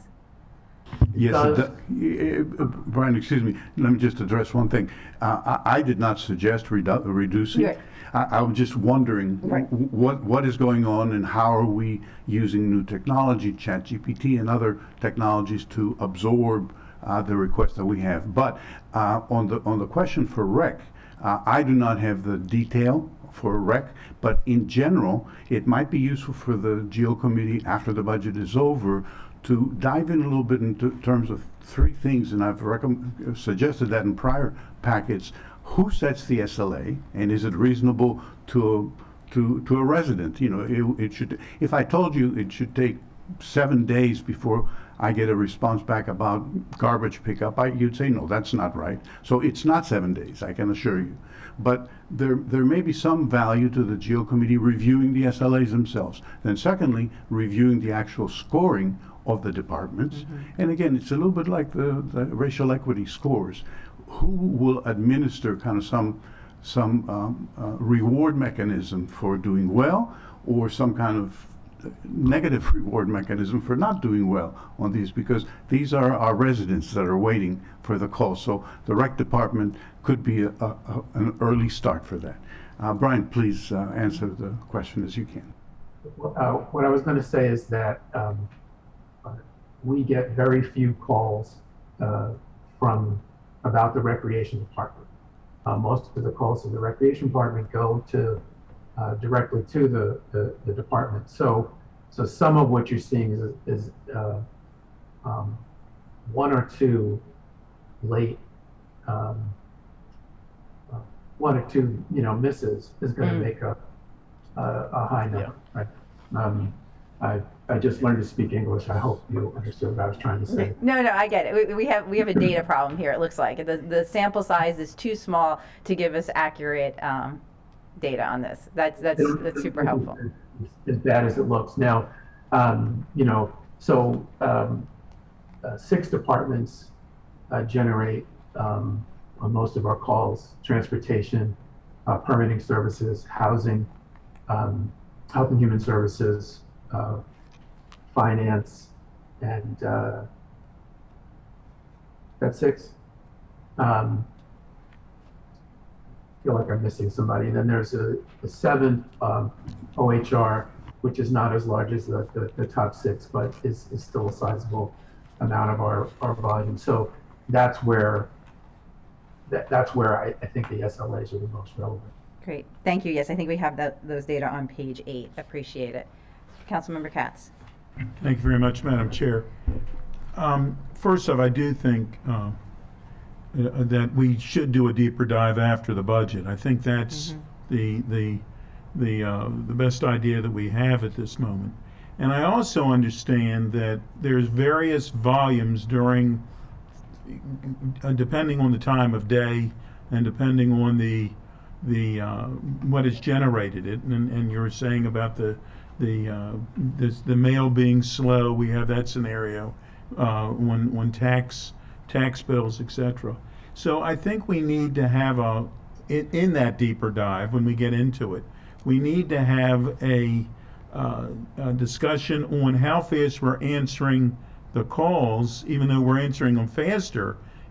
Are we still at a peak time? Are we answering it as quickly as we used to, or how are we doing on that? I think that would be helpful. And I've said this before, for the stump removal, for somebody to be told, oh, you're going to get to you in 5 years, that's called absolute anger. I mean, we should say we're not in that business, or we should fund enough. I don't know how many people have been told that it's been 5 years to get a stump removal, but either we should find out that number and fund it so that somebody is not told. I mean, if you told somebody 1 year that's too long, 5 years is ridiculous. So anyhow, that's another issue we need to deal with. We'll come Thank you, back to Madam stump Chair. removal. Yeah, go ahead, Councilmember Friedson. Appreciate it. Well, first of all, things at 311 were not good for a period of time, really not good at times, and things have gotten better. So I want to acknowledge that and appreciate that. We sat at this previous committee, and these conversations were not fun for anybody, for us or for you. And things have gotten better. So thank you for the improvements that have been made, first of all. Second of all, I agree on the stump removal, but it raises actually the Dr. Torrega's point more broadly, which is in any organization, to me, the most concerning aspect isn't when you set an aggressive standard and you don't reach it. It's when the standard that you have set is unacceptable. When succeeding is failing, you're failing. And the challenge that we get when we do some of these issues is our metric and our standard for what is a satisfactory time or what is a satisfactory response, like 5 years for a stump. I think it might be 3 years, but actually in reality is 4 to 5 years in what we actually do. So we're not even meeting the unrealistic and anger invoking expectation. But the challenge is there's a disconnect oftentimes with that. And that's what I think we need to work on and figure out, what is the service level that we expect? What is the service level that residents expect?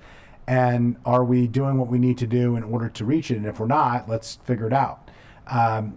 But the challenge that I find that we often get is we will look in the mirror and say we're doing a great job, and residents will say you're not doing a good job, and there's a disconnect.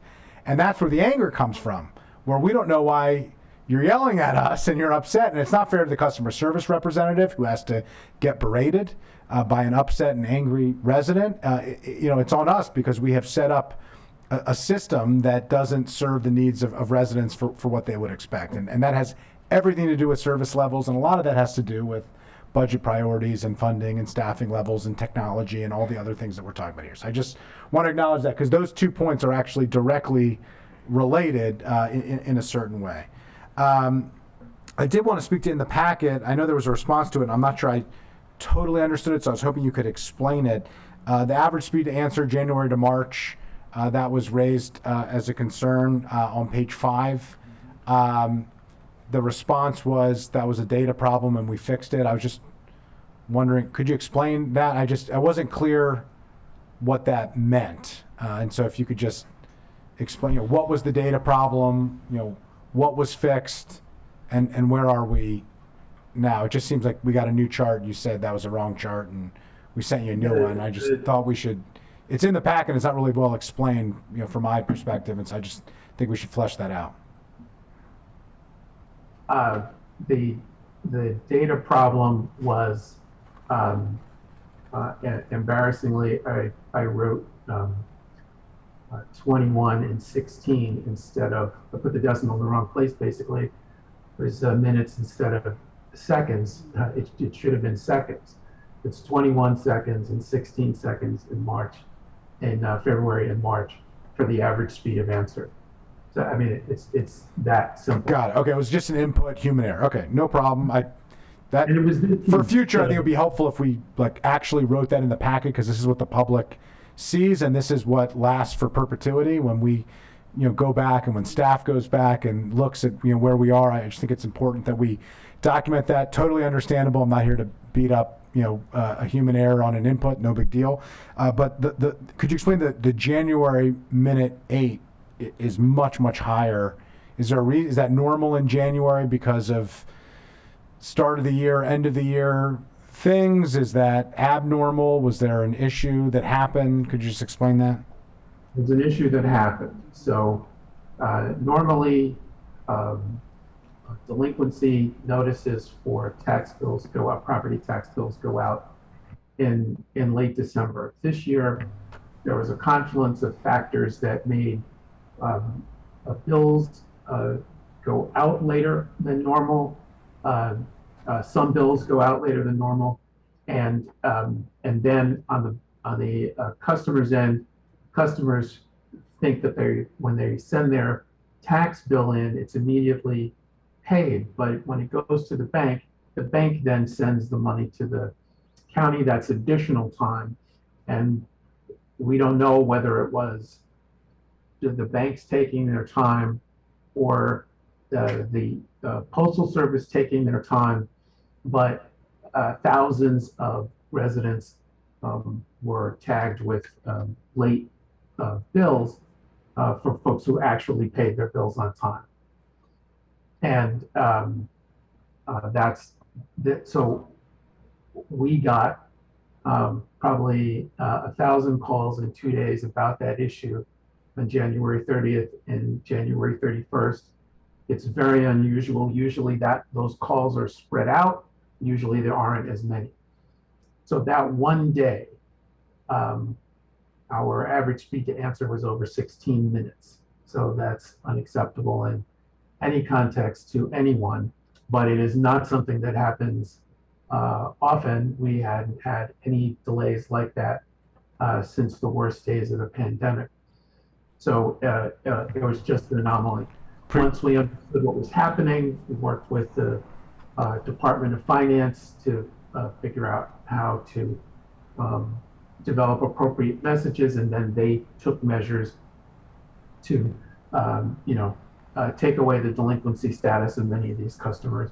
And in 2 days, appreciate that. So a comment and then a follow-up question. So the comment is, we should footnote that, if there are abnormal things that are happening, we're putting out charts. I think it's important to footnote it, mostly to protect you, your team did not do something wrong on those 2 days. There was an abnormal situation and it caused an abnormal data input, and it doesn't look great on a chart, and so it should be explained. And it should be in the same place. So that's my comment, and that helps us so that council staff doesn't raise the issue, and then we prepare to ask you tough questions. If there's a perfectly good explanation for this, let's just get it out there proactively, and I think that will save everybody some trouble. So that's the comment. The question is, in a situation like that, is 311 leadership and department leadership communicating? If finance is sending out notices, they're going to generate thousands of 311 requests and a bunch of angry, pissed off residents, or confused and concerned residents, or whatever the case may be. Are you getting a heads up in advance? I can't imagine, as smart as the people are who work in county government, we don't know when we send a notice out of what the likely response is going to be. I mean, we got really smart people who work for the county, but do we have anything set up where you're given a heads up and you can make sure that you're staffed up extra for those few days, because we know you're going to get inundated, or even we detail a few people, a few extra people, and we train them up on that 1 or 2 issues that we know are going to flood the system, so to speak, and we have a situation in place. Does that exist, or does that not happen? The part about getting a heads up and working with the department, yes, that happens. Absolutely. In this particular case, the complaints came all at once rather than spread out. That was what was different. And in terms of staffing up quickly on a particular issue, we don't really have the ability to do that, because we didn't just get 1,000 finance calls, tax calls. We got 3,000 other calls, those in that 2-day period, and everybody who answers the phone has to be able to answer all of those questions. So I don't know if you're aware of this, but we cover 3,000 different topics in knowledge-based articles that, and in New York, the largest 311 operation in the country, they handle 500. In DC, they handle 200. So it's impossible for us to put someone in a position quickly to answer calls. The shortest we've been able to do it is about 1 month. And we're working on ways to make it faster, but when you have to answer questions in as broad a number of categories as deeply as we do, it's not possible. As a follow-up, I mean, I do think there should be a deeper dive into this issue because there are ways to address that. One would be, we know this notice is going to flood the system, and so we can set up a separate number and have people in finance for those 2 days deal with those specific questions so they don't dominate the 311 system with residents who are trying to get other services who therefore would be put on hold for their services. And it would seem to me sometimes there are emergencies that come up that we can't foresee. Sometimes we create the emergency that we can foresee. I would say probably most times, and this notice is an example of that, and we should have a process in place for those situations. I talk a lot about we can only control what we can control, and we have to over communicate what we can't control. In this case, we could do both.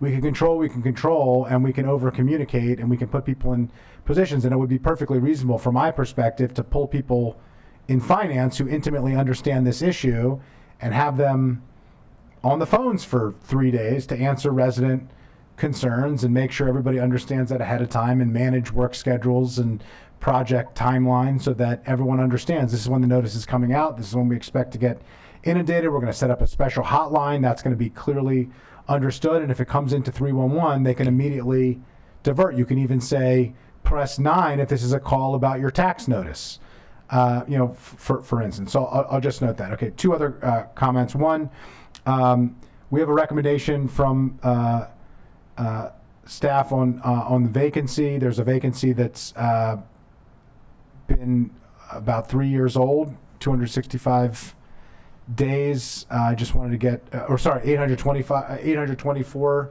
days. There's 4 total vacancies. I just want to understand that. I think one of the vacancies that's been open for 96 days, it seems that it's not funded. So I just want to get a sense, I want to confirm the recommendation that we have, or the suggestion to consider, or that we could consider, is eliminating the vacancy that's been open for 824 days. And then the other question would be the unfunded vacancy. Is the plan to continue to unfund that, or how is that reflected in the budget? A couple of things. One, the position that has been open for 800 some days is a position that for 2 years had been frozen by OMB, so we could not fill it.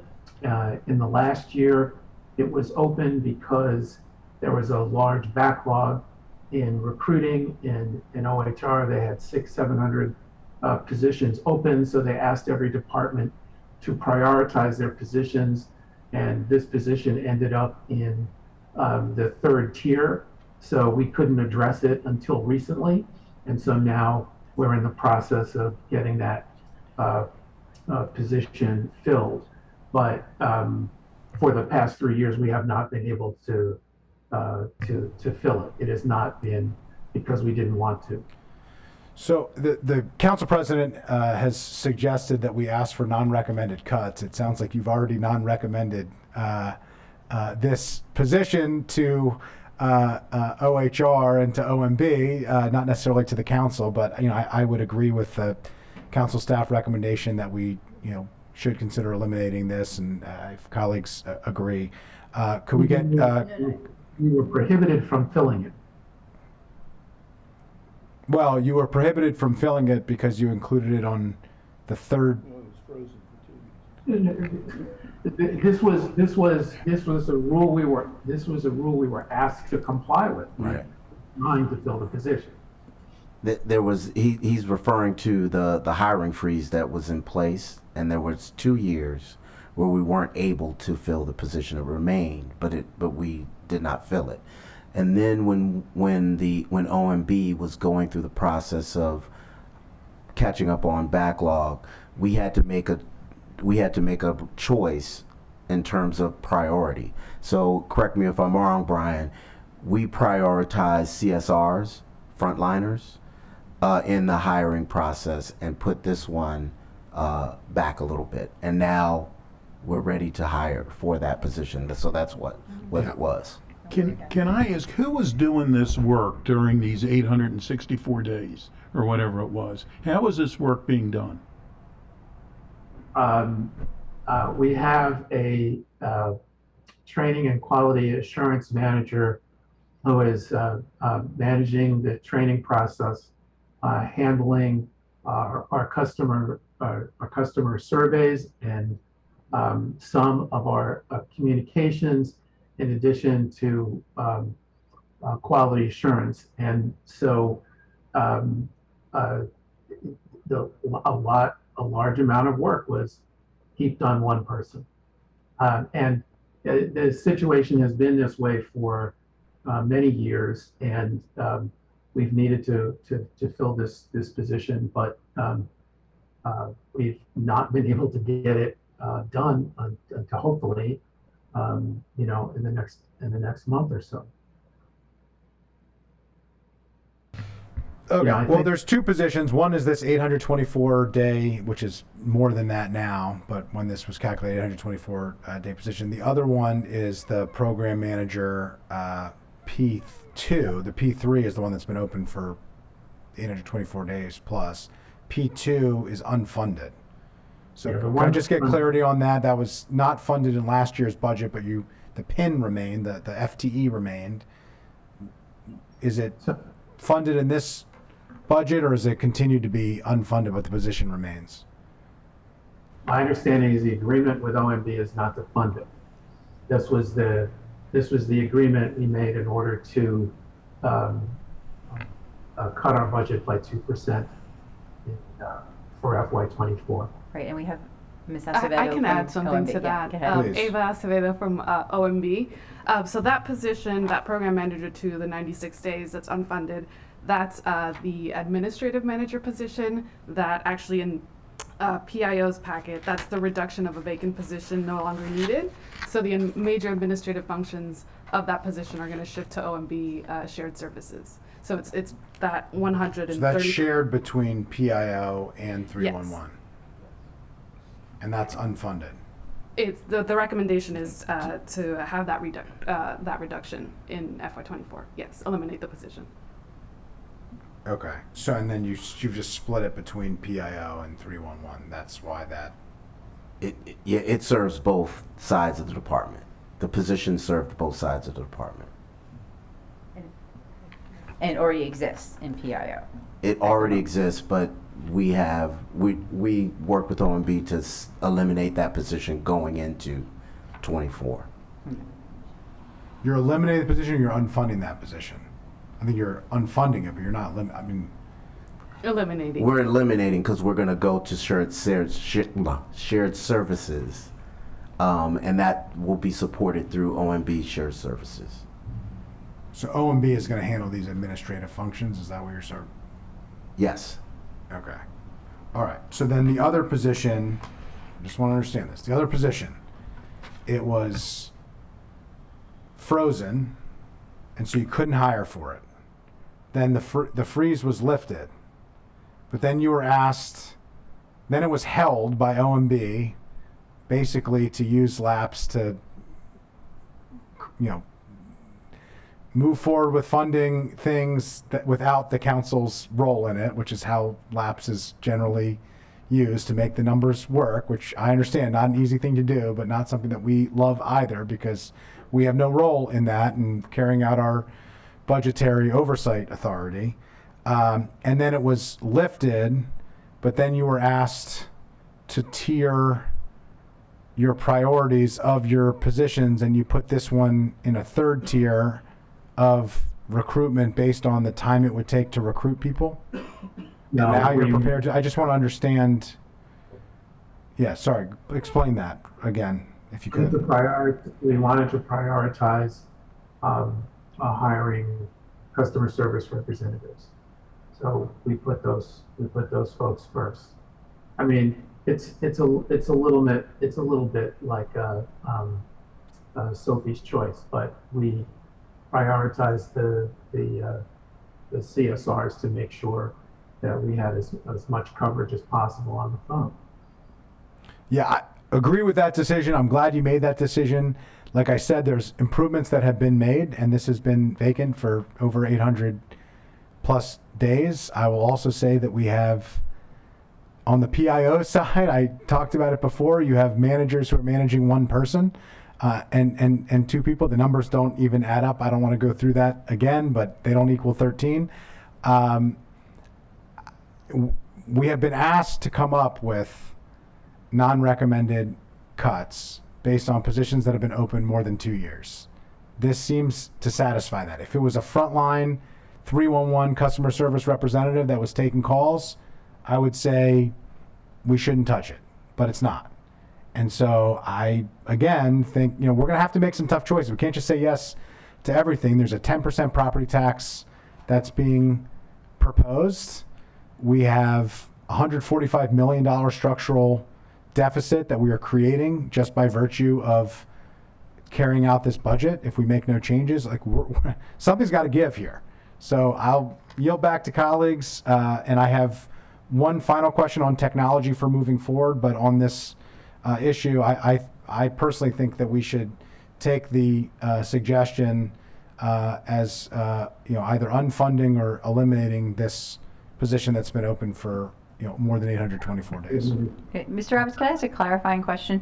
How long have you been now advertising or searching actively to fill this position? We haven't. We've just started a process internally. Okay. So we've put a position description into the system, and we hope to post it soon.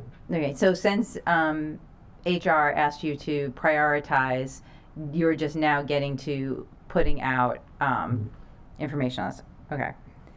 Councilmember Katz, do you have any question? All right, I think we will leave that as it is. Council President did send a memo over, so I think all departments are being asked to look at their vacancies. So we'll see what we get back on that. I believe it's April 28th on that. You had a technology question. Yeah. So, first of all, appreciate that. If you could reflect that I suggested to eliminate it in the packet, I would appreciate that for council staff, but appreciate colleagues and appreciate the department and the perspective. So my question is on the development of an app. We have moved from like the dark ages of this system to having a chat bot, which is like when you went into Microsoft Word or even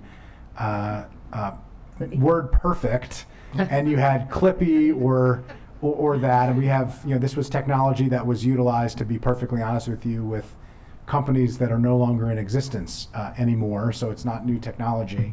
And now the question is, one, where are we on the chat box and chat functions to relieve some of the pressure on customer service representatives who have too broad of a span to understand and know and need some pressure taken off of them. And then two, about an app. So Prince George's County has an app.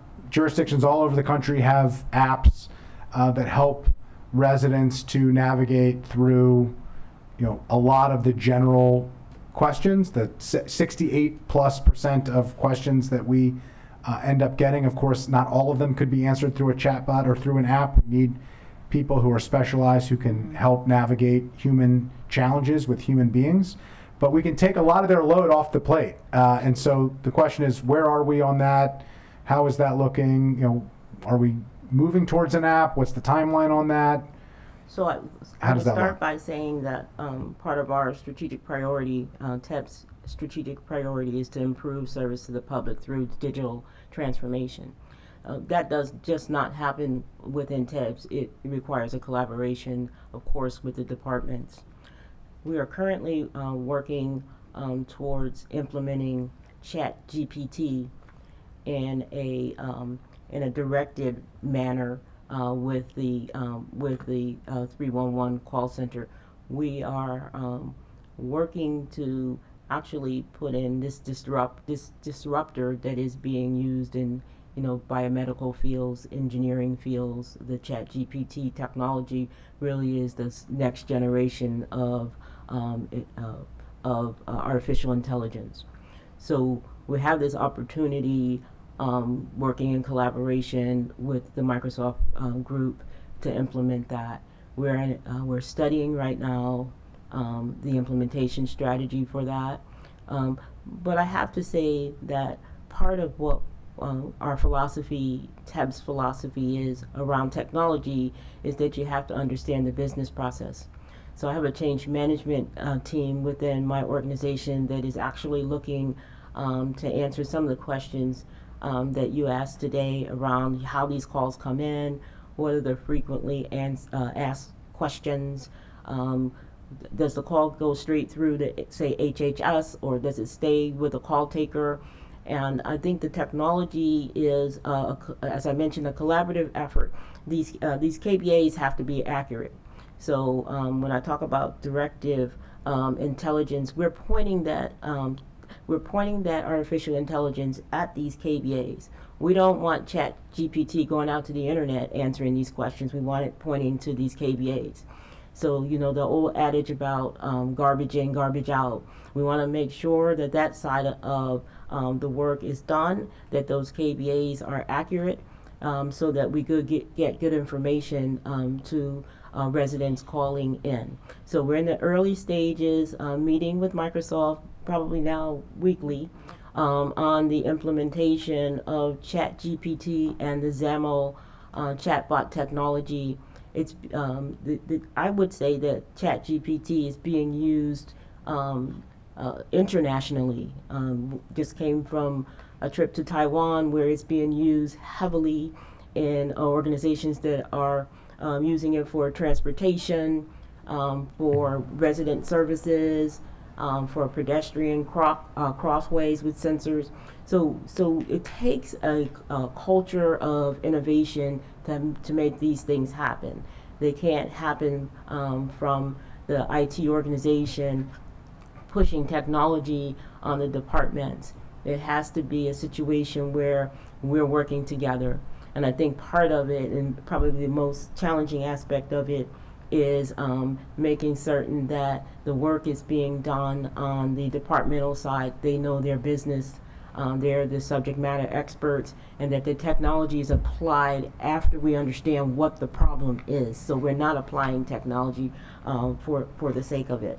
So I would say in terms of timeline, Councilman Friedson, I would say in the next 4 months we should have an implementation of the Chat GPT, if not sooner. It's going fairly well. And then we also have the challenge of replacing a 17-year-old 311 system.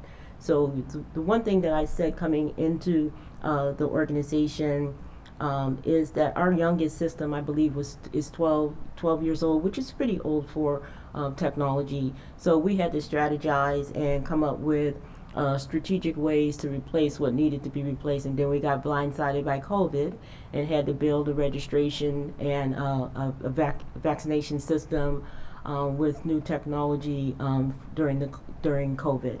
So we're on a trajectory to have that completed. We're also doing the business process reengineering to replace the 311 system, which is the content management system, and how those calls flow through the departments. So it's connected and interfaced with our phone system, our telephony system. So we're looking now to find out what needs to be done in time for it to be budgeted during the next budget cycle. It was not funded this time. The web system was funded this time. We weren't far enough along in our analysis to even ask for funding for the 311 call system, but we're working on that as we speak. So the Chat GPT, artificial intelligence, you think is going to be available like after Labor Day? 4 months from now would be September. So yes. a resident is going to be able to take advantage of that. So we starting already in September. We already had it in place. We had it in place with the first generation of artificial intelligence. What we're doing now is upgrading it to GPT, which is the next generation, supposedly smarter. We're upgrading it now to the second generation of artificial intelligence. Yeah, Councilmember Katz has mentioned that he thinks I have artificial intelligence, but I think he means something entirely different than what the smartness of this. I don't know that I used the word intelligence. Yeah, exactly. I know artificial you used. Okay, so our current system interfaces fine with that? Yes. And then the question is, can somebody on their mobile, like, how about like an app-based? Increasingly now, the challenge that we have is to navigate a website on your mobile device is extremely problematic. That will come with the modernization of the website. That we have those formats available for mobile devices.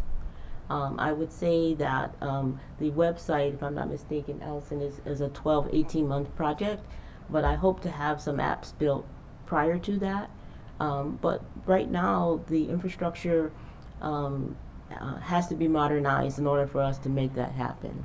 So I would say 12 months, you'll see all of these things. We won't be having this kind of conversation. Well, I would love to be here at budget next year and to have this be ready to go. I have been let down before, but I have a lot of faith in you and your background, and so I am very cautiously optimistic, I will say, but look forward to that. I think it's crucial, and it doesn't matter how smart the artificial intelligence is, so to speak, if it's not a user-friendly, easy to navigate system, which it really isn't currently. As much as we would like, it's not pull up your handheld device, have a MoCo 311 app or whatever the case may be, and be able to ask your question very easily. It doesn't matter how smart it is. So I think you know that, we know that, but it's much harder to execute that. But appreciate the work that you're doing. You're very welcome. Great, thank you. My final question is, I think I know the answer, but I want to clarify. The racial equity and social justice score is the main one also that we talked about before for PIO. There's not a separate one for 311. Ms. Chen, yes. That is correct. Just, we actually have a slide to queue up. Oh, okay. So I just wanted to make sure. Yeah, there you go. Okay, Go ahead. great. Thank you. So I guess just Mr. Roberts, I think you might have been listening before, but I do think, working with Mr. Hudson on, moving forward and having a plan on that, like 311 PIO, as we said before, are such, integral offices in interfacing with the public. That's important that we really pay attention to that. So I think with that, we'll conclude our this review. Thank you very much, Mr. Roberts, for zooming in. We really appreciate it. Thank you for everyone. Ms. Chen, we do have one more item, but what? So. I will be remiss. I've been trying 3 years. This is a picture of all the CSRs that take all the phone calls. Oh, okay. Yeah, and I thank them all the time, and I just want to publicly thank them. This was after probably COVID, so thank you so much. I just want to make sure we got you in. Great, awesome. Thank you so much for that. Yes, thank you for all their work, and I just want to thank Ms.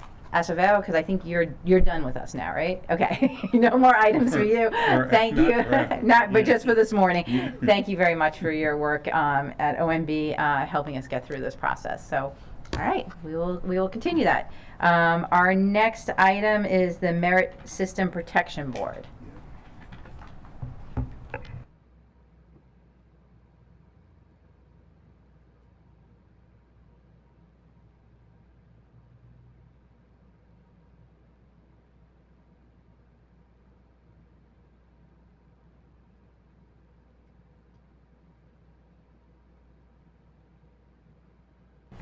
All right, as everyone gets situated, this is our last item for this morning. We will reconvene later this afternoon at 1:30, but now we're asking folks from our Merit System Protection Board to join us. And who's kicking us off here? Yep, go ahead. Good morning, Chair Stewart. Good morning, council members. My name is Logan Anbinder. I'm a postgraduate fellow with Council Central staff. I'm here with Mr. Bruce Martin, the Executive Director of the Merit System Protection Board, with Ms. Harriet Davidson, the Chair of MSPB, and with Ms. Shantae Jackson of OMB. Merit System Protection Board is established by the county charter to oversee the merit system and to protect employee and job applicant rights guaranteed under the merit system law. And they hear 3 different types of appeals. They hear grievances, disciplinary action or termination, and denial of employment. So with that context, we'll turn to the fiscal summary on item B on the first page of the packet. For FY24, the county executive has recommended a total of $688,031. That is a 2.3% increase, or $15,479 increase over last year's approved FY23. And you'll see from the summary here that the the cost increase comes exclusively in personnel costs. There is no recommended increase in operating costs. Before we go on to the budget items specifically, I want to direct your attention to item C2 on page 2, which is the Racial Equity and Social Justice Review. Like other departments, MSPB submitted the Office of Racial Equity and Social Justice's Operating Budget Equity Tool, and ORESJ reviewed that submission and issued a rating of 2 stars, again on a scale of 0 to 3, which indicates that MSPB's department-level budget demonstrates a commitment to advancing racial equity and social justice in the county. The one major comment provided by ORESJ on the justification, and again, this is in your packet, is that it would be useful for MSPB to have a sense of the individuals, the demographic background of the individuals who bring cases before the board. MSPB's concern is that as a quasi-judicial agency, it's important to maintain an appearance of impartiality, and so they've made some recommendations here of other offices that might be better suited to collect and analyze that data so that ESJ's recommendation can be taken into account while still allowing the board to maintain that impartiality. So then turning to page 3, just a couple of discussion items for the budget. Again, the only recommended cost increases were personnel and technical adjustments. That accounts for the entire recommended increase of $15,479. Since compensation is being considered separately by this committee and then later by the full council, no vote is needed on this item at this time. The only other thing that I would direct the committee's attention to for possible consideration is regarding MSPB's classification and compensation independent audit. So every 5 years, MSPB is required by law to hire an independent consultant to complete this audit of the county's classification and compensation procedures. The last audit was conducted and delivered to the council in 2018. And so last year, the county executive recommended and the council approved $400,000 to be allocated in each of FY23 and FY24 for this audit. MSPB was not able to secure a vendor in this current fiscal year, FY23, for the audit, and so they have requested, and the county executive has recommended, that this funding just be shifted back a year. So instead of $400,000 in each of FY23 and FY24, it would now be $400,000 in each of FY24 and FY25. So this would be just a 2-time expense in the budget that would be removed from the base budget after FY25. So that's all I have. I'll happy to answer questions or turn it over to Mr. Martin for additional comments. Great. Thank you for that excellent summary and overview. Mr. Martin, do you want to add anything? Well, I just see that you got to share. Oh. All right. Chair Davidson, would you Thank like you. to? The chair of the board is here, and she has some remarks. Awesome. Thank you. Good morning. I guess we're still at morning, and I wanted to thank the committee for their past support of the MSPB, and also to thank Logan and Carolyn for their wonderful summary and for all their budget assistance during this whole process. So I think you explained the overview of the MSPB, and what had happened. I guess the only item that we are really discussing here today, which is part of our non-adjudicatory function, is this audit. And the last audit was completed in 2018, and council approved funding in FY23 budget, and we issued an RFP and got no takers. But what we did in response was that we sought feedback from potential offerors to see, what their comments were, and that suggested that possibly the scope of work requested was too extensive. So as a result of that, the board went back and we began to modify the RFP scope of work to see that the necessary audit services would be more feasible. In addition to that, at the suggestion of Selena Singleton, she suggested that we seek advice from SHRM, which is, I think, the Society for Human Resource Management.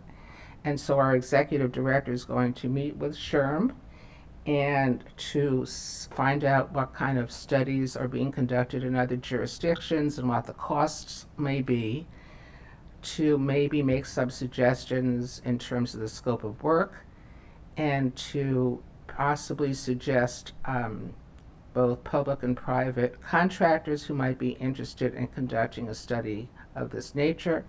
And we are hopeful and confident that this will occur. And so we urge the approval of the county executive's recommended budget. If you have any questions, I'll be very, very happy to answer them. Great, thank you. Mr. Martin, anything? No, nothing to add. No, thank you very much. I think that was a great overview and provided additional information. I think I just had one question, and maybe it's more of a comment. It comes under the racial equity and social justice review, just because my background's in survey methodology, data collection, and statistics, and there are a number of ways of collecting sensitive information like people's race, income, and other things, and not having it identified, being able to go back. And so would love to have that conversation with you in the future, because that's such key information for us as we're doing our racial equity work, and there are a number of models out there that we could look at depending on what the barriers might be for you. So I appreciate the sensitivity and hope that going through the next year, that is something that the board can work on so that we can advance the racial equity work. Just, excuse me, I appreciate those comments. But I think there is a solution, and that is that the Office of Human Resources is better equipped to gather and analyze this data, because the Office of Human Resources has information on all of the county employees, knows which employees bring cases before the board. They get copies of our decisions so they know the outcome. And they have information about grievances and disciplinary actions, some of which come before us and some of which do not. So we think that there is a viable option to be able to gather this information. Terrific. Thank you so much. Okay, thank you. Great. Councilmember Friedson? Thanks very much. Thank you for all of your work. It's really important. Thank you for your responses. I just had a question about the independent audit. So it's $800,000. The idea is to do it over 2 years. We're a year in. RFP was too broad. You got feedback. You're going to reissue. I'm just wondering. So the $400,000. The challenge that we have in situations like this and the way that we do these budget reviews is that we consider the $400,000 not to be an increase, so it basically doesn't show up. But in this case, we actually didn't spend the money. And so the question is, are we encumbering, and this is probably more of a budget question than a merit protection board question, so I will not hold you accountable to this, because it's, you don't care where the money comes from, you just want it to be available when you do the work, which I appreciate. But from our perspective, are we encumbering, I don't understand why we wouldn't be encumbering the $400,000 now if they're already, going to be beginning the work, or are they giving back the money that goes into reserves and then we're reissuing the $400,000 because we're considering it to be unencumbered? Don't you need a contract or some other obligation to encumber funds? Well, that's the question about the timing of the we don't have RFP that, and what you would need in order to do that. Shante Jackson, Office of Management and Budget. We are not encumbering the funds because at this time, Merit System Protection Board does not have a vendor for us to encumber the funds against. We are shifting the funding from, as indicated in the packet, 23 to 24 to 24 to 25. So just in the department's funding parameter, we are making the shift of the funds so that they are available Merit System Protection Board indicated that they hope to have a vendor selected by the end of the year. They have been working with procurement, and perhaps Mr. Martin could share a little more about the timeline that he thinks the funds will be encumbered. Yeah, could you clarify, end of the calendar year, end of the fiscal year? End of the fiscal year. So we were hoping, Yeah. you know, it would be nice to get it out and get it resolved and get a response, and it's so it's possible for it to happen before the end of the calendar year. But you know, here we are at the getting close to the end of April, and we still haven't been able to go back to procurement with the new scope of work and the revised RFP, and then go through their process and have it published and released and get responses. One of the responses we got when we surveyed all the people who had downloaded copies of the RFP and to find out why they didn't make offers or proposals. Some of the responses indicated that they felt it was too short a time. It was 30 days, and that wasn't enough time because this is a kind of a complex undertaking. So we're going to extend out the timeline for responses, and so we also have to add that into this process again. And so we're starting to get later into the fall, and so it would be nice to get it done at the end of the calendar year, but Are you confident it's going to be done by the end of the fiscal year? Yes. Okay. Not related to this particular issue, but in general, the challenge that we have here is that this is $400,000 that is going to go to reserves. And this budget is predicated on over $100 million of one-time revenue sources being used to fund ongoing expenses. Frankly, that's going to include this $400,000. I mean, it's all coming out of the same pot, and so we're using the benefit of having additional resources at the end of the year to increase the size of county government. And, $400,000 is not going to change the fiscal sustainability of this budget, but we're building a $145 million hole to start next year, and it's part. This exacerbate doesn't help that, and so I just I don't have.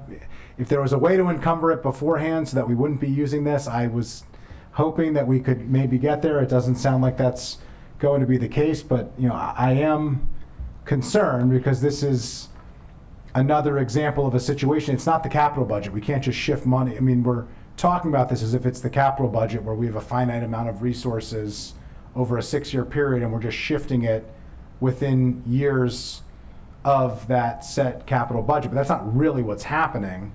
We are reverting this money back into reserves. We're using that as the basis to spend more money for next year's budget, and then we're reissuing the money next year. And so $400,000 more dollars is going to be spent as a result of this, as far as I can tell. And then we're still going to be spending the same $800,000. And this is where the accounting challenges of a structural budget deficit start to occur. I mean, can you at least The only thing I would understand the add concern? is if Mr. Martin wanted to touch on the fact that he is still looking to see if perhaps a public institution or a bridge contract can be used.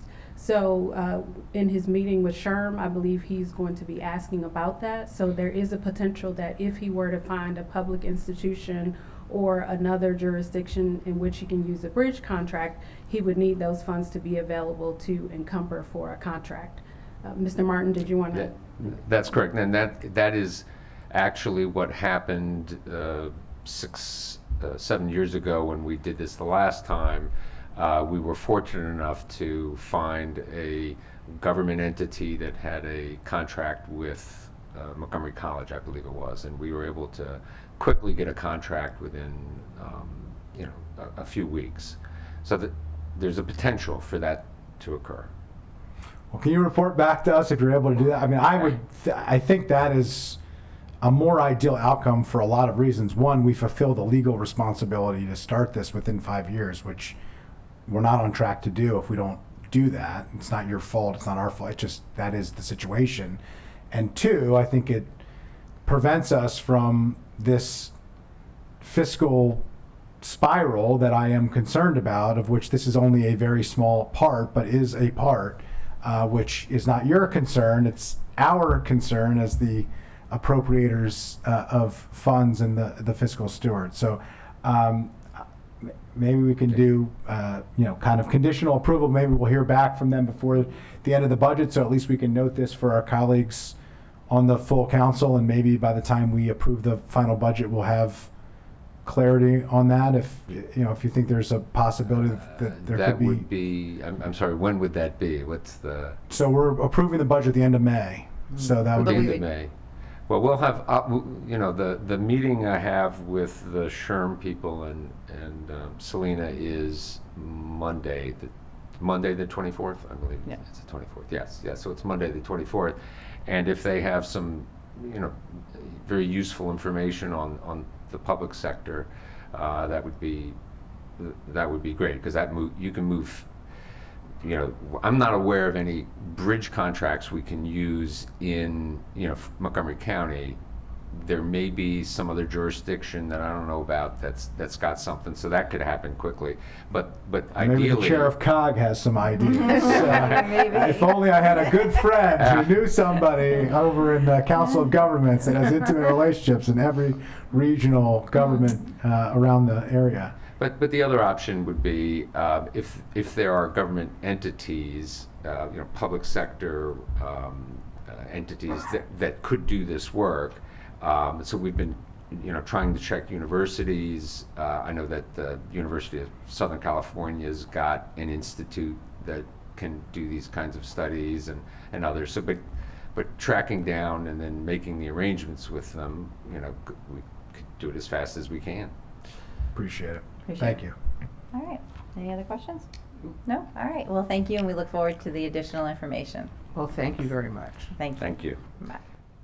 All right. With that, I think this session of Government Operations Fiscal Policy Committee is done. We are adjourned, and we will join you back here at 1:30 for our next session. Thank you.